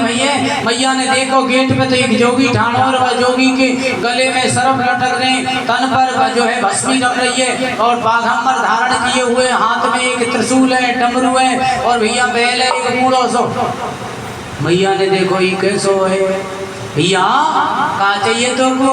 बोल मैया हमें कछु ना चाहिए, हमें तो तेरे लाला के दर्शन करने। तेरे ना भैया मैं तो कान पकड़ूं, अपने लाला के दर्शन ना कराऊंगी। पहले ये कितनी सुंदर नारी बन के आई, वहां ने मेरे लाला गोदी में ले लिए, तो जैसे तैसे मेरे लाला के प्राण बचे, तो को दर्शन ना कराऊंगी। तेरे तो स्वरूप ये देख के डर जाएगा मेरा लाला। अरे मैया तू अभी जाने ना है, तेरे लाला की माया है, महिमा है, तेरे लाला की कितनी बड़ी महिमा है। अरे भैया चाहे मेरे लाला की खूब बड़ी महिमा है, पर तो दर्शन नहीं कराऊंगी। तेरे इतने बड़े बड़े बिच्छू कांकर सांप लटक रहे हैं, कानन में बिच्छू लटके भगवान के, बिच्छू के कुंडल है, हाथन में कांतर जो होए वाके में बनने बाजू बंद।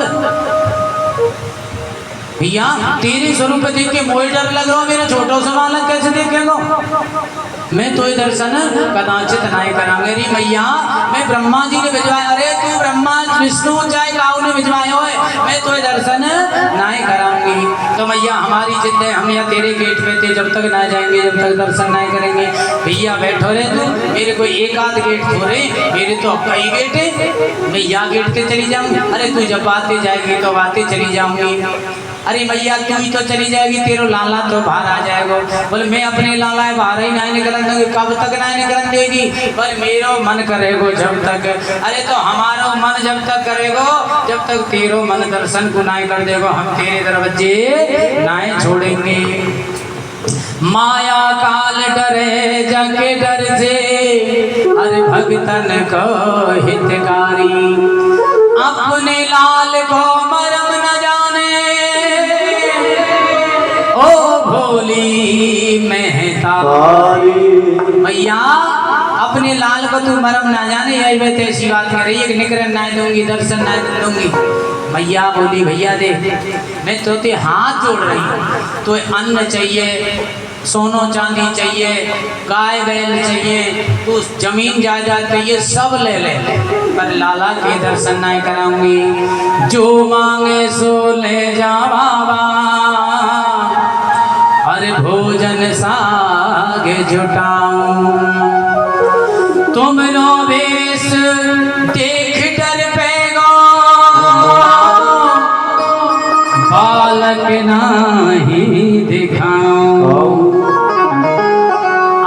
जिद ज्यादा है गई तो भगवान ने भोले बाबा ने कन्हैया की ओर देखो, अच्छा प्रभु क्या आज हम बिना दर्शन के ही जाएंगे? ठीक है तुम्हारी जैसी, ठीक है मैया, अब हमें ये जाना पड़ेगा क्योंकि बाल हट राज हट और हाँ तो हम ही हार मानने पर हमने सिफारिश लगा दी एक जगह देखे वालों का नतीजा निकलेगा। और भगवान थोड़ी दूरी पे जाके बैठ गए। अब तो लाला ने जोर जोर के रोनो शुरू करो। अब तो मैया ने सबरे अड़ंगा लगा लिए, सब वैद्य बुला ली। मैया इतनों से लाला कछू है जाए तो हजारों वैद्य ने बुला ले, इतनों प्यार करे इतनों लाड करे। अब तो भैया सबरी आगे पर काऊ की समझ में कछु ना में लाला तो चुप ही ना हो। सारे गोकुल की नारी वहाँ के इकट्ठी है गई और मैया के कहने लगी, मैया का है वो? अरे है का गो भैया, मैंने तो आज एक जोगी आयो बातें लाला के दर्शन की मना कर दी और है सके मेरे लाला वो बात की नजर लगाए के अब तो ना बाकी नजर लगी है कि तुम गोपियां में तुम्हारी नजर लग गई है। आज तो ये चुप नहीं है रो। अरे कौन सी ने मार दिया री टोना मेरो मचलो श्याम सलोना। कौन सी ने मार दिया री टोना मेरो मचलो श्याम सलोना। कौन सी ने मार दिया री टोना मेरो मचलो श्याम सलोना। मार दिया री टोना मेरो मचलो श्याम सलोना।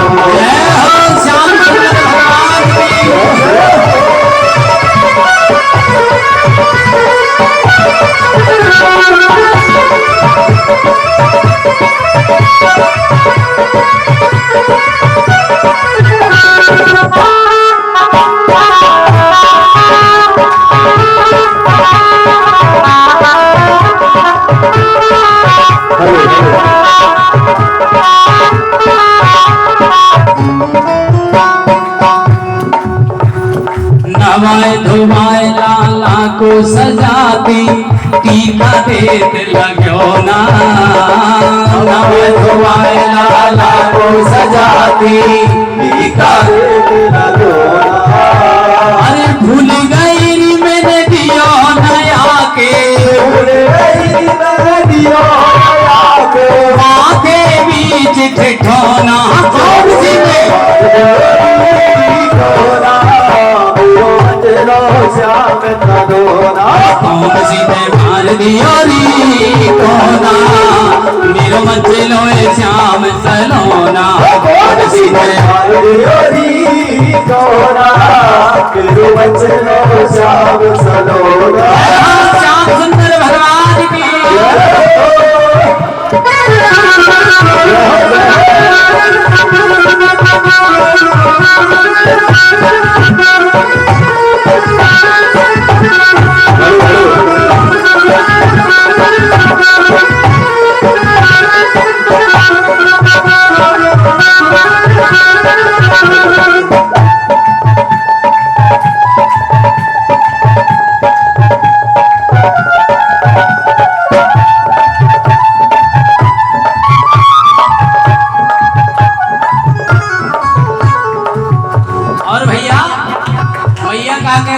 अरे भैया मैंने ये लाला के बहुत मना करी, काय की मना करी इन सखीन के संग में मत नाचो कर। इन सखीन की जैसी नजर दिखी का वैसे है नाए।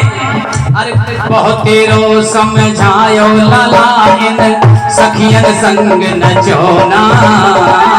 बहुत तेरो समझायो लाला इन सखियन संग नचो ना।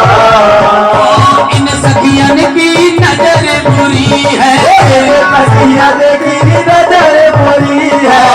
इन सखियन की नजर बुरी है, सखियन की नजर बुरी है। अरे दे जादू टोना कौन सी ने श्याम सलोना। कौन सी ने मार दिया री टोना मेरो मचलो श्याम सलोना।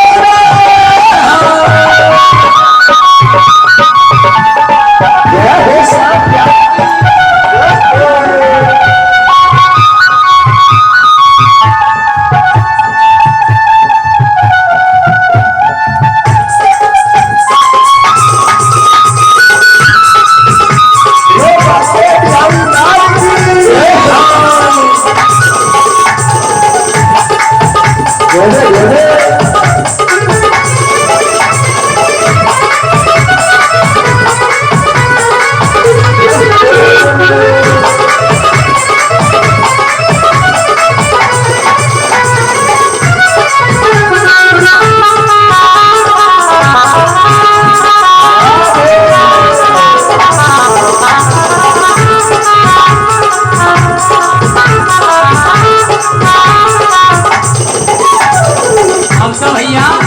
सारी सखियां जुड़ के आ गई और सब कह रही मैया हम सौगंध खा के कह रहे तेरे लाला को हमने नजर नाए लगाई। अरे हमारी तो ये प्राण धन है, हमने नजर कैसे लगाएंगे? तो तुमने ना लगाई तो चुप क्यों ना है मेरो लाला? अरे भैया ये बंदा कोई और आयो बाज? अरे बहन आयो तो एक जोगी आयो जाके नार में सर्प लटक रहे, कानन में बिच्छू लटक रहे, आसन में कांकर लटक रही, बागंबर धारण कर रहा थी, भस्मी धारण कर रहा थी, जटा जुट जाके सर पे ही। अरे मैया तुम ऐसो तो ना है, तेरे लाला को वही न लगा के चलेगा। ललता और विशाखा ने कही मैया जरूर वही लगाएगा। अरे लगा तो गो पर जो कह रहा मैं तेरे अपने से छोड़ के जब तक नहीं जाऊंगा तेरे लाला के दर्शन ना कर लूंगा। और वो अभी की बातें ज्यादा दूर ना गए होगा, देख के लाओ। और देखने के काजे गई और एक पीपल के पेड़ के नीचे मेरे भोले बाबा बैठे भाई, और भोले बाबा से प्रार्थना करी और कह रही है कहा चल रे योगी नंद भवन में, अरे मैया तो बुलावे, बाकी लाला को नजर लगी है तो फिर या नंद बाबा के महल में गयो और बाकी लाला को नजर लगा के आ गो। अब तो वो नजरानी वापस बुला रही है, मान के हमें जरूरत आए दर्शन की जाओ। तेरी नजरानी से कह दीजिए हाँ अपने लाला अपने पास लाके हमें दर्शन ना कर दे। नजरानी से ऐसी जाके गई, नजरानी ने कही बहन तुम जो कछु मांगे में भाई दूंगी, बातें हाथ जोड़ के लिया और मेरा लाला जो कह जाए कैसे मांगे। दोबारा गई बोले मैया से जाके कह दो कहा कि मेरो मंदिर बनवानो पड़ेगो, और जब वो लाला स्नान करावे तो बाकी स्नान को पानी मेरे सर पे पड़े, ऐसी व्यवस्था करे अपने महल में तो मैं आऊं और बाकी लाला की नजर उतारूं। दौड़ी दौड़ी मैया के पास गई, मैया ने कह रहे मंदिर ना है, मैं बहुत बड़ा मंदिर बनवा दूंगी बात तू आ तो सही। और जाकर के दोबारा कहने लगी रह रे योगी नंद भवन में ब्रज में वासो कीजे, रह रे योगी नंद भवन में ब्रज में वासो कीजे, जब जब मेरो लाला रोवे तब तब दर्शन दीजे, जब जब मेरो लाला रोवे तब तब दर्शन दीजे, मार दियोरी सोना मेरो मत लोए श्याम सर,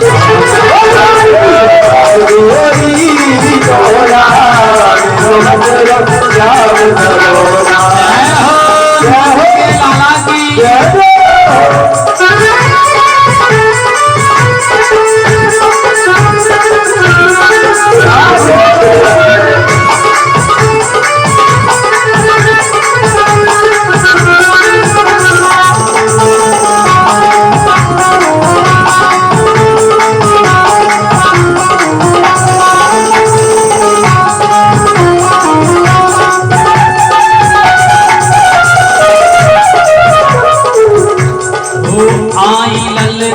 और विशाखा मैया रुदन करो ना, आई ललता और विशाखा मैया रुदन करो ना, राई नौन करो लाला पे, राई नौन करो लाला पे, जाए सब ही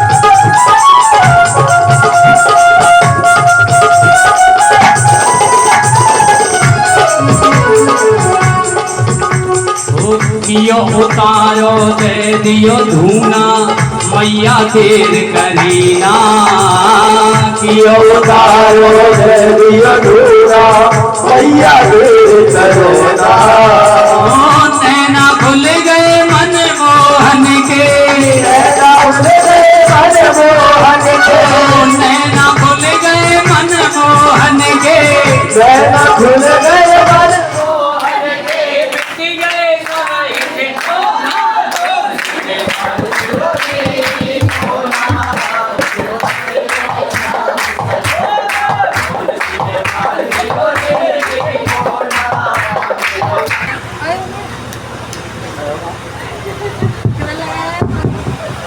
भोले बाबा आए दर्शन पाए और दर्शन पा करके चले गए और नंद रानी ने एक वही मंदिर बनवाया जो हो गए नंदेश्वर महादेव। बोले नंदेश्वर महादेव की जय। नंद बाबा के महल में होने के कारण नंदेश्वर कि एक आरो मारूढ़ लालयन्ती सुतम सती गरिमाणं शिखावर्ण ना सहे गुरुकूटवत। एक दिन तृणावर्त आया जो पूर्व जन्म में पांडु देश का राजा था, नाम था सहस्त्राक्ष।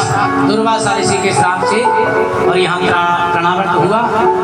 वो आया, भगवान ने देखा आ गया, मैया अपनी गोदी में लाला को लाड़ लड़ा रही है और लाड़ लड़ाते भगवान ने देखा कि मैया की गोदी में रंगवती मैया समेत मोए तृणावर्त ने भगूड़ा मैया समेत ले जाएगा तो मैया के कहीं कोई चोट ना लग जाए, तो अपने शरीर का वजन इतना बढ़ा दिया गिरिकूटवत यानी कि पर्वत के समान हो गए। अब पर्वत के समान जब भगवान हुए तो मैया ने तुरंत लाला को नीचे उतार दियो। भूमो निधायताम गोपो विस्मता भार पांडितः पीड़ितः महापुरुष माधयो जगतामास कर्मसु। और भैया जगत के जितने कार्य जैसे संसारी लोग करते हैं अपने गृह कार्य करने में व्यस्त हो गई। तृणावर्त आया, भगवान को उठा के ले गया, भगवान ने उसके टेटुआ को पकड़ लिया। टेटुआ समझते हो? हाँ, इस टेटुआ को पकड़ करके और खींच दिया। अब तो श्वास लेना बंद और तृणावर्त का भगवान ने उद्धार कर दिया। इनके उद्धार करते करते भगवान अब हो गए कितने? 1 वर्ष के। और 1 वर्ष के भगवान खूब लीलाएं कर रहे हैं। घुटमन चले, घुटमन के बाद अब थोड़ा सा खड़ा होने लगे हैं। 1 वर्ष का बच्चा खड़ा होने लग जाता है। आज जब 1 वर्ष हो गया तो वसुदेव जी ने अपने जो आचार्य हैं गर्गाचार्य जी महाराज उनसे कहा गुरुदेव नंद बाबा के यहाँ मेरे दोनों पुत्र रह रहे हैं, एक हो गया 2 वर्ष का, एक हो गया 1 वर्ष का। आप जाकर के उनका नामकरण करके आओ ना।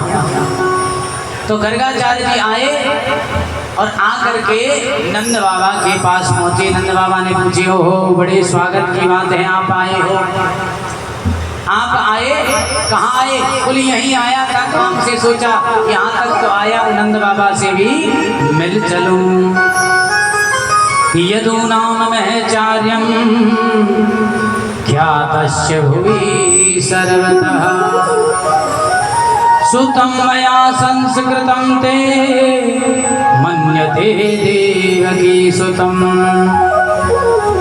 भैया हम आए थे कि नंद बाबा से मिल चले। नंद बाबा ने कहा बहुत बढ़िया काम करो, आपने आप मिल के चले। आप ऐसा करो, इतने विद्वान ब्राह्मण यहाँ आए गए, मेरे घर में 2 बालक हैं, इनका नामकरण संस्कार कर जाइए। नामकरण संस्कार नहीं महाराज, मैं तो यदुओं का, यादवों का आचार्य हूँ, आप तो यादव नहीं हो, तो आपका मैं आचार्य नहीं, आपके सांडिल्य मुनि है, मैं आपके आचार्य करूँगा। आप इतना बड़ा प्रोग्राम करते हो, छोटे से प्रोग्राम को भी बहुत बढ़ा देते हो। अगर इस बात का पता कहीं कंस को चल गया तो वो कहीं ये ना सोचे कि देवकी सुता, कि देवकी का पुत्र यहाँ आकर के रह रहा है और आपके बालक के प्राणों पर बन पड़े, इसलिए आप मेरी सेना कराओ। बोले नहीं महाराज, आप उस बात की टेंशन ना लो, चिंता ना करो, मैं इतना सूक्ष्म प्रोग्राम करूँगा, केवल गौशाला में प्रोग्राम करूँगा। अच्छा ऐसी बात है तो चलो कर जाएंगे। गौशाला में प्रोग्राम हो रहा है नामकरण का, सूक्ष्म कितने दिन चला? 3 दिन तक वो सूक्ष्म प्रोग्राम चला गौशाला का नंद बाबा का। और तीसरे दिन जब हवन के साथ नामकरण हो रहा है तो मैया रोहिणी ने यशोदा से कहा, बहन देखो हमारे ये आचार्य हैं, कुल पुरोहित हैं, बड़े विद्वान हैं, बहुत जानकार हैं, इतनी बड़ाई कर दी। तो मैया ने कहा अच्छा इतने विद्वान हैं तो देखते हैं हम कितने विद्वान हैं। तो जो रोहिणी के बलदाऊ जी थे यशोदा मैया ने अपने गोद में ले लिए और यशोदा मैया के कन्हैया को गोद में ले लिया रोहिणी ने। और जैसे ही वहाँ आकर के लेकर के बैठे हैं भगवान का साक्षात दर्शन किया और दर्शन करते ही गर्गाचार्य जी तो ध्यान में चले गए। यानी कि 2 प्रकार की समाधि होती है, एक ध्यान समाधि, एक त्राटक समाधि। ध्यान समाधि में आदमी ऐसे नेत्र बंद करके और श्वासों को जीत लेता है, और त्राटक समाधि में इसी अवस्था में रह जाता है, नेत्र खुले मुंह खुला हाथ पांव जाए जैसे के जैसे और श्वास रुक जाती है, उसको कहते हैं त्राटक समाधि। भगवान के रूप लावण्य को देख करके और गर्गाचार्य जी की ऐसी समाधि लग गई, और ऐसी समाधि लगते ही और मैया ने झजोरा, अरे पंडित जी, ओ गुरु जी, अरे हम तो बढ़िया काम कर रहे, तुम यहीं बैठ गए, हमारे इतने बढ़िया काम में कहीं लेकिन फैला दिया। अगर तुम्हें जाना ही भगवान के पास तो बाहर जाके जाते। भैया ने समझी कि गुरु जी को तो कल्याण है गो। अरे तेरे कितने विद्वान पंडित जी ये तो चले गए, अब तो जब ज्यादा जोड़ते झकझोरे तो त्राटक समाधि खुली गर्गाचार्य जी की। और गर्गाचार्य जी ने देखते ही कहा कि तस्मानंदात्मजोऽयं ते नारायण समो गुणे। ये भैया तुम्हारे बालक कोई साधारण नहीं है, नारायण के समान गुण इसमें है, ये नारायण है। अब जब नारायण के समान गुण और नारायण हैं कहने वाले थे तो भगवान ने हाथ जोड़ दिए, गुरु जी रुक जाओ, हमें भगवान मत बनाओ, हम तो यहाँ माखन खा भी आए, लीला कर भी आए। मैया भगवान मान के फिर छोटी सी अलमारी में बिठा देगी, 2 चनौरी सुबह और 2 चनौरी शाम को खिला करके ही खाओ भगवान, और थोड़ी देर में उठा के आप ही खा जाएंगे। बोले राधे हमें तो तुम बेटा ही रहने दो। तो बस इतना ही कह के रह गए कि भगवान विष्णु के समान इनके गुण हैं। और भैया कि श्रिया कीर्तियानुभावेन गोपायस्य समाहितम्, इनकी कीर्ति को और श्री को आपको छुपा के रखना पड़ेगा, उजागर हो गई तो कंस आ जाएगा। वहाँ ग्वाल बाल बैठे थे, बोले आप टेंशन ना करो, इनकी श्री को कीर्ति को हम नहीं बढ़ने देंगे। गोपियाँ बोली इनकी श्री को हम नहीं बढ़ने देंगे, इनको काला काला काला काला काला काला कह करके पुकारेंगे तो इसकी श्री बढ़ेगी नहीं। कीर्ति ग्वाल बाल बोले हम इसको ग्वारिया कहेंगे, गमारिया कहेंगे, माखन चोर कहेंगे, ऐसे चोर चोर नामों से पुकारेंगे तो क्या इसकी कीर्ति होगी?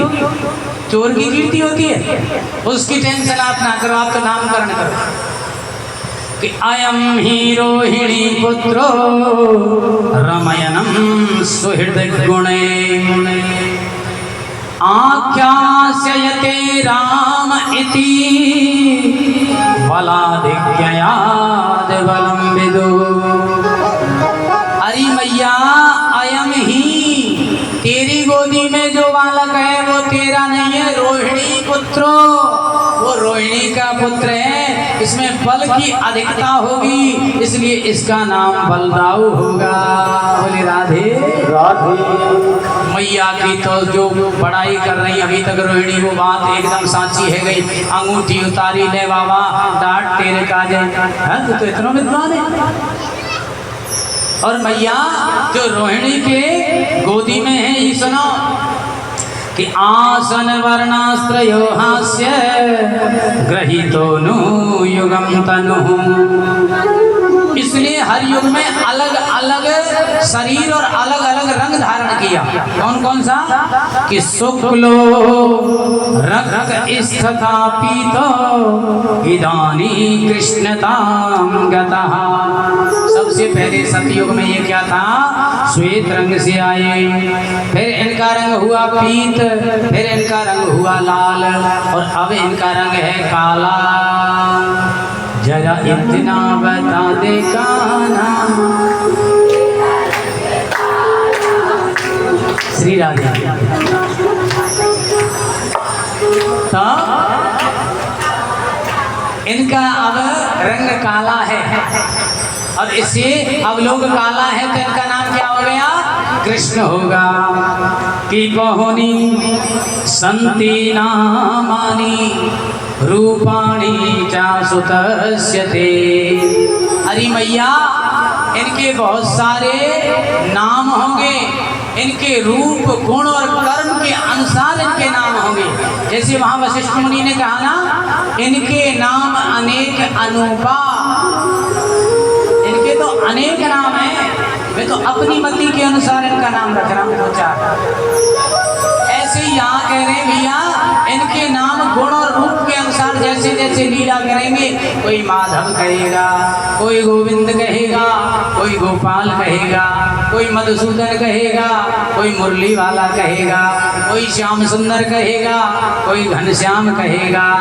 इनके तो अनेक नाम होंगे। यानी बहुनी संति नामानि रूपाणी चा सुतस्यते गुणा कर्माणि रूपाणी तान्यहं वेद नो जनः। भैया, इनके अनेक नाम, अनेक रूप और अनेक गुण होंगे। तो इस प्रकार से भगवान का नामकरण संस्कार किया। अब मेरे गोविंद धीरे धीरे चलने लगे हैं, पेट केवल, घुटनों केवल, और खड़े होने लगे हैं। एक दिन अपनी लीलाओं से अब माता पिता को बालक जैसे आनंदित करता है, वैसे ही गोविंद कर रहे हैं। तो भैया भगवान चलने लगे, और भगवान चलते चलते एक दिन नंद बाबा अपने मंदिर में पूजा कर रहे हैं, नेत्र बंद करके, और ऊपर से स्वापी ढक लई, और वाय लेके बैठ गए, माला फेरवे लग रहे। भगवान गए, भगवान रोज देखे बाबा सालगिरह में स्नान करा तो भाई, और रोज पंचामृत स्नान करा में। भगवान ने सोची, या रोज मीठे ते, शहद ते, घी ते, दूध ते, दही ते स्नान करा में तो बहुत मीठा होगा, क्यों ना यार चेक कर लियो जाए कितनों मीठो है। तो भगवान का भजन करें बाबा, और इधर भगवान ने अपने ही स्वयं मोहिनी माया, इसको कहते हैं स्वयं मोहिनी, निज मोहिनी, तो उसी माया के वशीभूत सालग्राम भगवान उठाए, छोटे से तभी हैं, और गप से रख दिए मुंह में। अब मुंह में चबा में परवा में तेरा सही ना निकले। अब मुंह खोलो और बंद, ऐसे है वो बाल इतने फूल गए दोनों। अब तो भैया हनुमान जी बन गए, और बाबा ने जैसे माला पूरी करके हाथ जोड़े, बोले सालग्राम भगवान की। नेत्र खोले तो सालग्राम जी को है ही ना, बगल में बैठे छोटे से कन्हैया, बोले राधे। अरे तू आई का मंदिर में, देवी तू आई का, बोल कहाँ कहें, मैं तो ना आई। अरे मैं यहाँ की पूछ रहा हूँ, कहूँ तू सालग्राम भगवान ने ले गई हो यहाँ के, कहूँ भोग प्रसाद लगावे, यहाँ सालग्राम जी ना है, कहाँ गए। अरे माई देख लियो, कहूँ तुम पे अपने ठाकुर जी ना संभाले जाए। मैया आई दौड़ के, मेरे बिना काम चले ही ना है, तुम्हारा सब काम मैं ही करूं। हैं राधे, आज तो यही हिसाब से ताने दें सब हमारी में। बोले राधे, ऐसे ही करके नहीं, जब आए तो आकर के देख के सालग्राम ढूंढे, कौना पर लाला को मुँह फूलो बड़ो, लाला तेने जय जय देखे, लाला तेने जय जय देखे। अरे मुँह काय के फूलो तेरो। और जैसे ही मैया ने ऐसे करके हमारो सालग्राम भगवान टपक परे, बोले राधे राधे। जैसे ही सालग्राम भगवान टपके, बाबा डांटे भी लगा, भले मानसू तो मेरे लाला डांटियो मती ना, का है गो तो लाला तेने ये काय को मुँह में लिए जय जय जय जय के ऐसे करें तो पान पक जाए, कह में सब मैया ऐसे। अरे मैया तोतली बाड़ी में कह रहे हैं, तोतली बाड़ी में क्या कह रहे हैं? मैया ऐतो लगो ईदो बहुत नी तो हो गई आवे तो मैंने ताली हो। हाँ? अरे लाला को का खोटे तुम रोज ऐसे स्नान करा में तो कोई बात नहीं। और मेरे लाला को तो मैया ले गई और इधर महाराज बाबा ने गंगा जलते जमुना जलते और स्नान करायो, सालग्राम को क्षमा याचना मांगी और क्षमा याचना करी, बालक के भगवान भूल चूक माफ करियो। ऐसी लीला कर रहे रोज की लीला भगवान की, बड़ी सुंदर सुंदर लीलाएं। एक दिन तो मैया ने एक पंडित जी जमाए और पंडित जी बुला लिए नौत के नाई भोजन के काजे।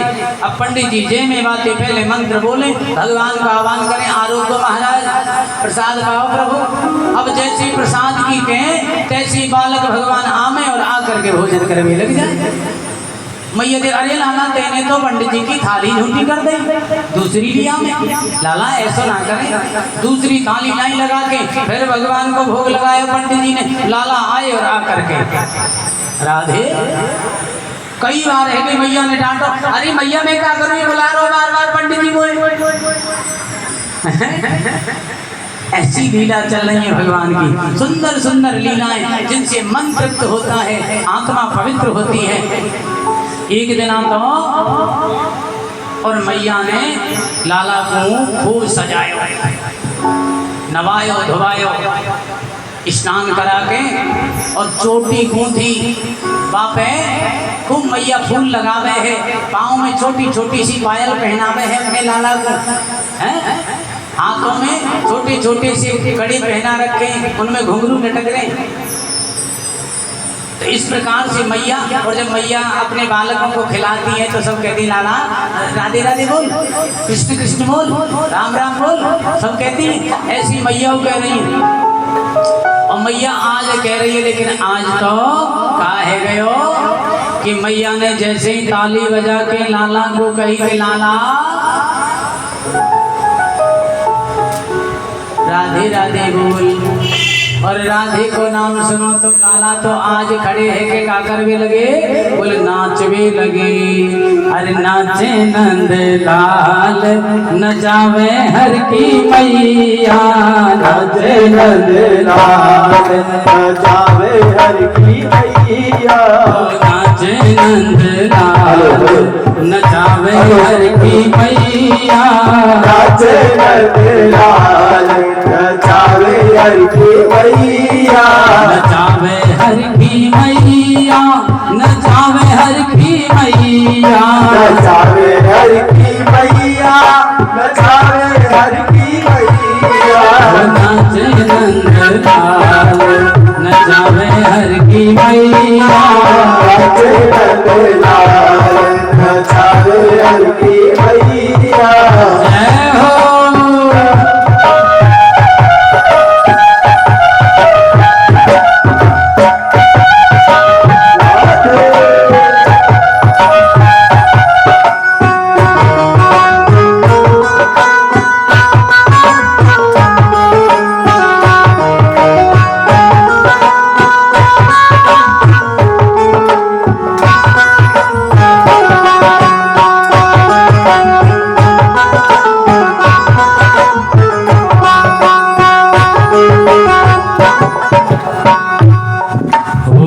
मथुरा में हरि जन्म लियो है, मथुरा में हरि जन्म लियो है, गोकुल में पग धरोरी कन्हैया, गोकुल में पग धरोरी कन्हैया, झुनक झुनक पग नूपुर बाजे, झुनक झुनक पग नूपुर बाजे, ठुमक ठुमक पग धरोरी कन्हैया, ठुमक ठुमक पग धरोरी कन्हैया, नाचे नंद लाल नचावे हर की मैया, नाचे नंद लाल नचावे हर की मैया, नचावे हर की मैया,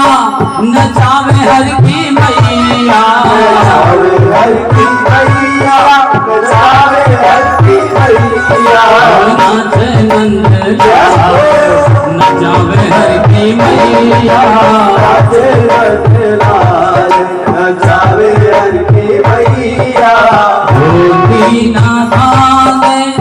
जामा न पहिरे धोती नवावे जामा न पहरे पीताम्बर को बड़ोई उड़ैया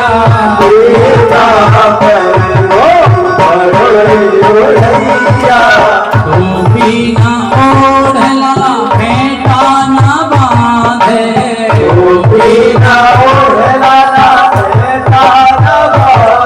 अरे मोर मुकुट को बड़ोई उड़ैया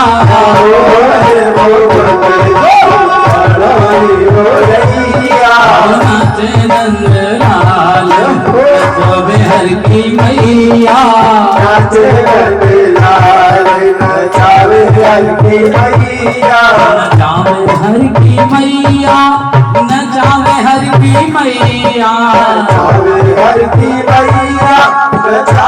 हर की मैया अरे नाच नंद लाल नचावे हर की मैया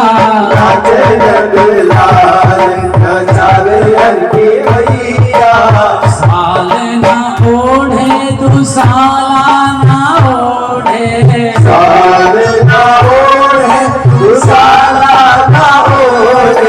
काली कमरिया को बड़ोरी ओढ़ैया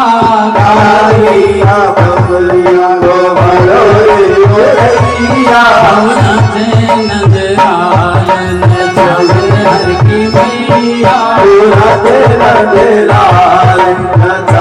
हर की मैया दूध न भावे दही न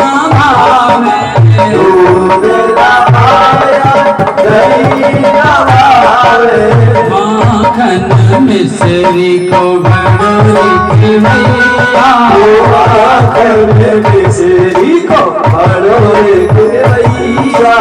नच नंद लाल नचावे हर की मैया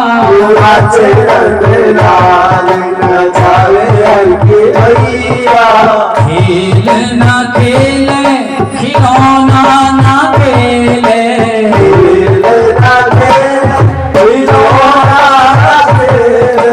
बंसी को लाल बड़ोरी बजैया लाल बड़ोरी बजैया संग सखी हित बाल कृष्ण छवि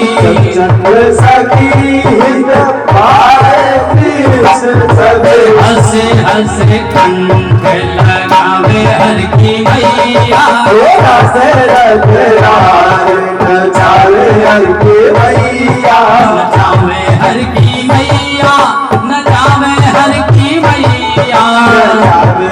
की मैया नचावे हर की मैया नच नंद लाल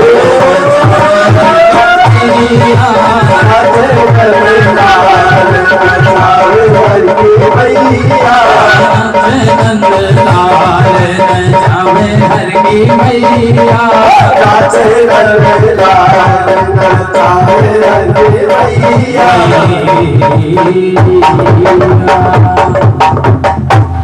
सुखदेव स्वामी कहते हैं राजा परीक्षित उस झांकी का दर्शन करो जो त्रिलोकी को नचाता है, जिसकी माया से त्रिलोकी नाचती है।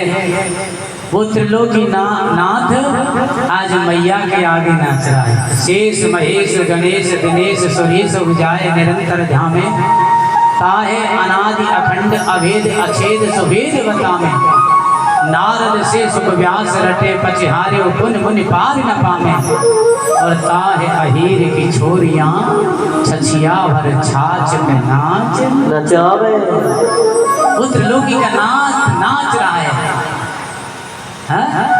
लक्ष्मी पतहूँ गोया ब्रज में माखन चोर बता में मोए और चोर बता में मोए गोपी पकड़ नचावे मोए। लक्ष्मी पतहूँ गोया ब्रज में माखन चोर बता में मोए। लिया इन ब्रजवासियों का माल नाम कुछ नहीं लिया, फिर भी इनका मैं ऋणी हूँ और वो ऋण कभी नहीं उतर सकता। ऋणिया बनो सवायो मूल दान कुछ लियो न इनको ऋणिया बनो सवायो। इस प्रकार से मैया को आनंदित कर रहे हैं, सारे ब्रजवासियों को आनंदित कर रहे हैं भगवान।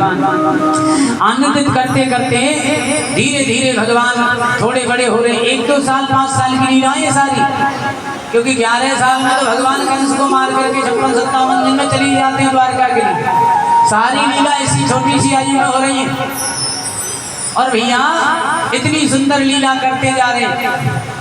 एक दिन का भयो, कई दिन हो गए गोपियों को भगवान को देखे हुए, देखे बिन काना जब मन नहीं माना। अब जब मन नहीं माना, कई दिन हो गए, 3-4 दिन जब निकल गए, तो गोपियों ने क्या किया, सासू माँ गई मंदिर में पूजा करने, पीछे से भाड़े ले करके फोड़ दिए अपने। सासू ने आके पूछी, अरे बहू ये बर्तन कैसे फूटे पड़े?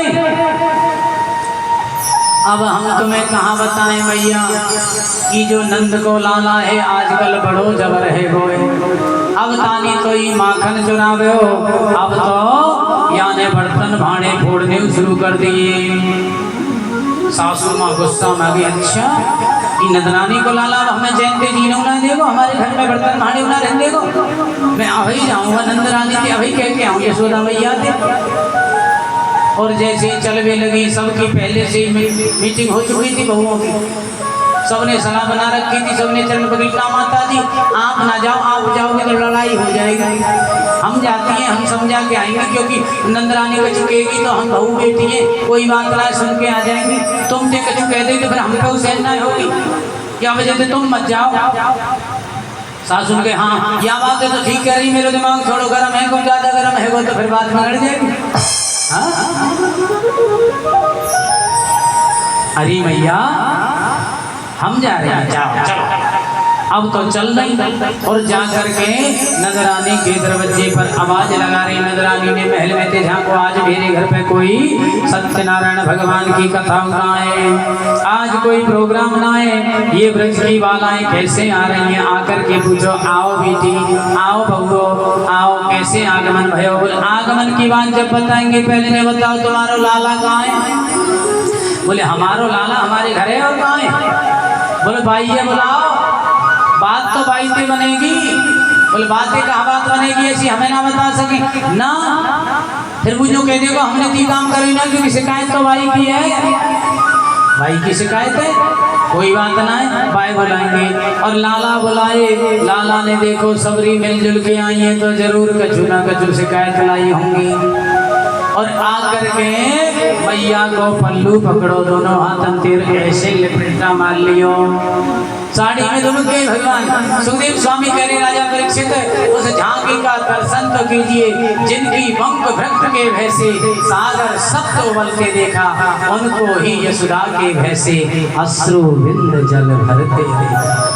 प्रबल प्रेम के पाले पड़कर प्रभु को नियम बदलते देखा। भैया आज सारे नियम बदल गए। मैया देखिए तेरो जो लाला है ना, अब बड़ो उद्यमी है, कहता है वो ये हमारे घर माखन चरा में, अरे क्यों बक रही हो, ये नेक 102 बिनाद को लाला तुम्हारी मटकिन में माखन कैसे, अरे तो ना पतो या कि पेट में दाढ़ी वारो है, ये 2 बिलाद को तेरे घर में यहाँ से बाहर निकल के तो ही बहुत बड़ो है जाए, तो कोई बात ना, मटकी ने तुम छीके पे टांग दियो करो रस्सी बांध के। अरे हमने मैया वो काम करके देख लियो, तेरो लाला का करे, खले लगावे, कल पे एक बालक है चढ़ावे, वहाँ पे दूसरी और वहाँ पे तीसरी। आज भी महाराष्ट्र में आप देखते हो ना, हाड़ी लीला करते हैं वो लोग, मटकी फोड़ने की, वही है। तो बापे और सबके ऊपर आप चढ़ जाए और आप वहाँ में छेद कर दिए तो सब बापी में मैया हमने यूं काम कर लिया।